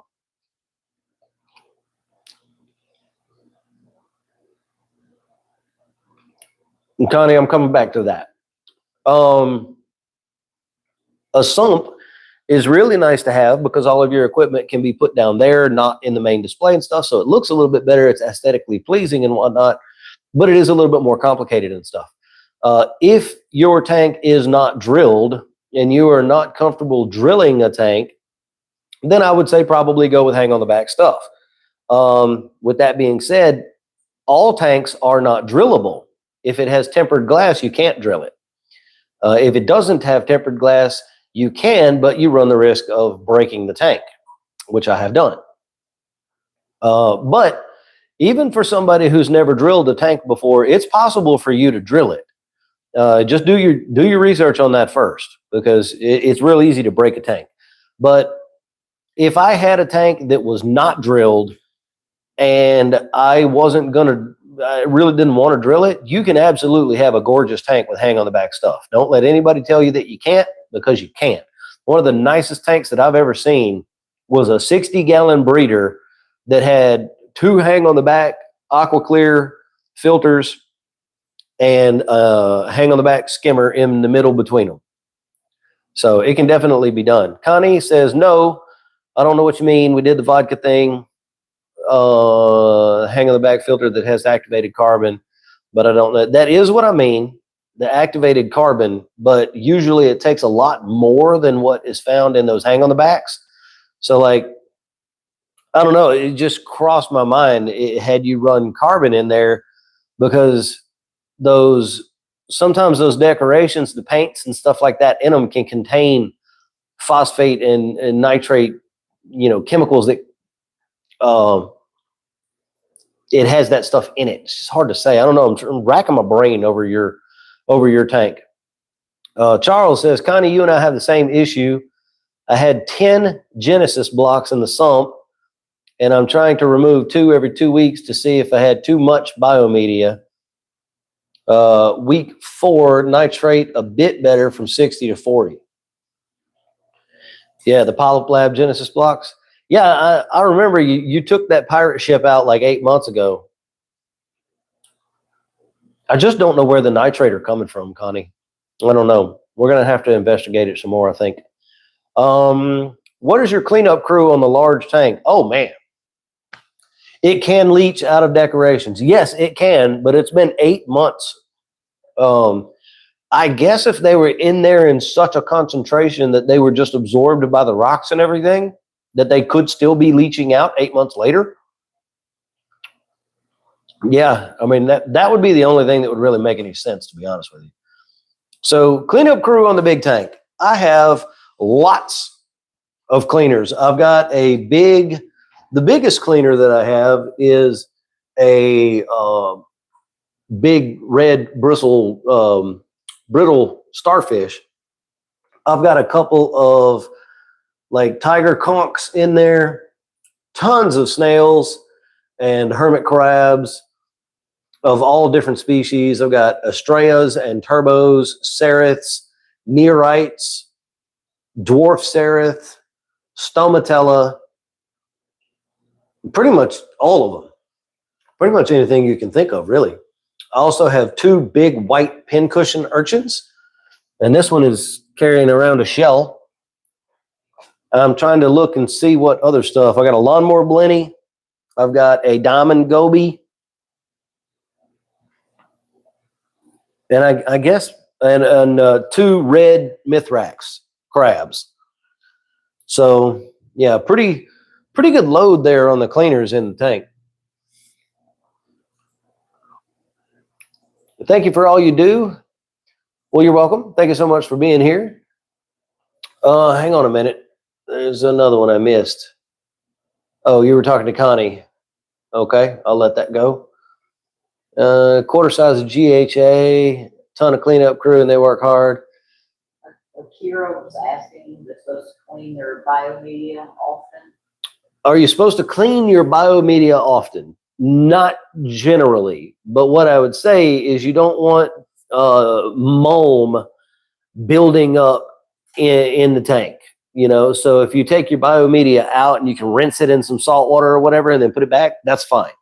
But to like clean it, to like strip everything off of it and stuff, no, I wouldn't do that. Let me go back up. Okay, saw that. Is there such thing as too much sand? I've got 2.5 to 3 inches. Not really, but you are bordering on what we consider as a deep sand bed. So usually, you know, starting around the 4-inch mark, we start kind of considering it a deep sand bed. And when you have sand beds that deep, and yours is deep enough, you're going to build up anoxic zones in the sand where there's no oxygen, where anaerobic bacteria live, and it's going to build up hydrogen sulfide in those zones. So with a sand bed like that, you want to be very careful that you don't disturb the deep parts of that sand bed. Don't get in there stirring them up and doing stuff like that. Just leave it be. Joe, what size is the tank behind you? It's a beautiful tank, by the way. Thank you very much. This is a 6-foot-long, 180-gallon tank. Let me show you. You want to grab that for me, maybe? The plan? Let me show you what we are hoping to accomplish as soon as possible. Please, before you go, make sure to tell. Oh, she saw you. Very cool. So this is the plan, future plan anyway. So see this shaded spot right here, these 3 squares that are shaded? That is the 180-gallon aquarium that is currently behind me. This L-shaped tank right here is the tank that we are hoping to be able to build. It'll be roughly 1,600 gallons. I want to cut this corner off and make it deeper this way through the corner This is 1,400 how it sits, but if I add more, it'll add another 200 gallons or so to it. So about 1,600 gallons. That's the dream. Hopefully we get there one day. It'll be, well, and actually, no, it's probably going to be closer to about 1,400 because I've taken some of the length off one side in my brain plan.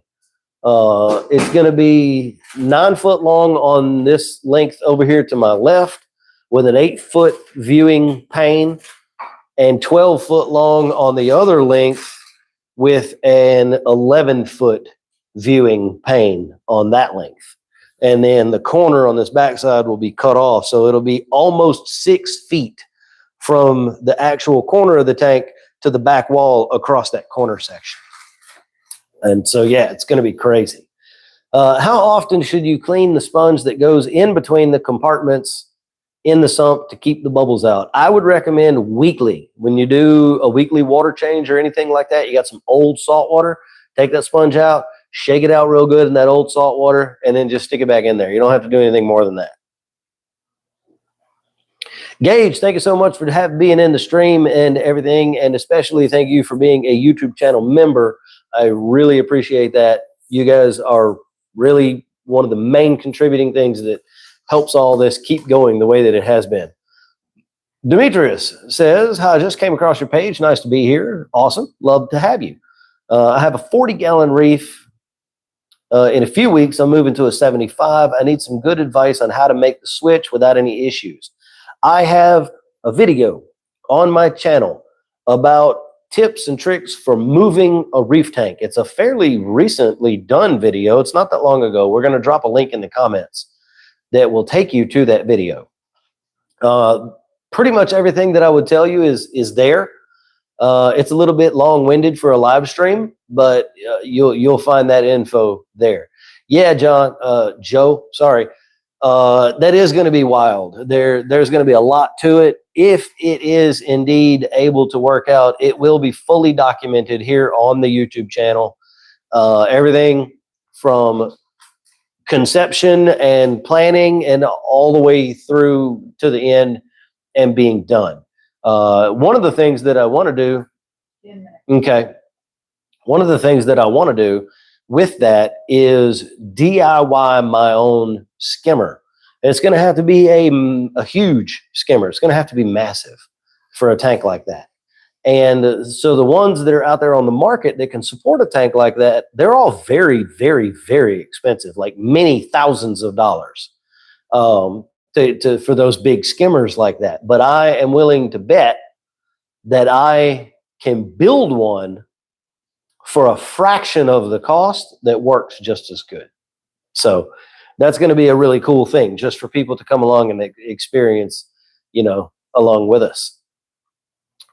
So listen up. My phone is dropping battery super fast, and we're almost out of time anyway. We're coming up on 3 hours of the live stream.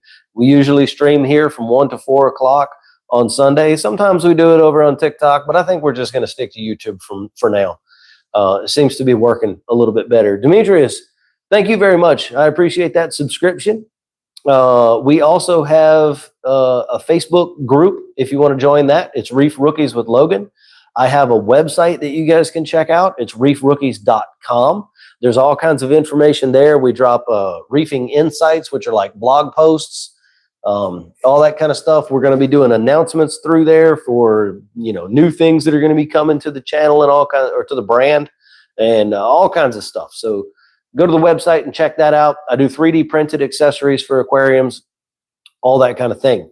If you're not subscribed to the YouTube, please drop that subscription. And I do really appreciate that. Okay, Apache says, dang it, I missed the stream. Have to watch it tomorrow. Greetings from Sweden. Hello from Sweden, or from Louisiana, rather. Yeah, all my streams go back up onto video on demand, usually within 24 hours of the live stream.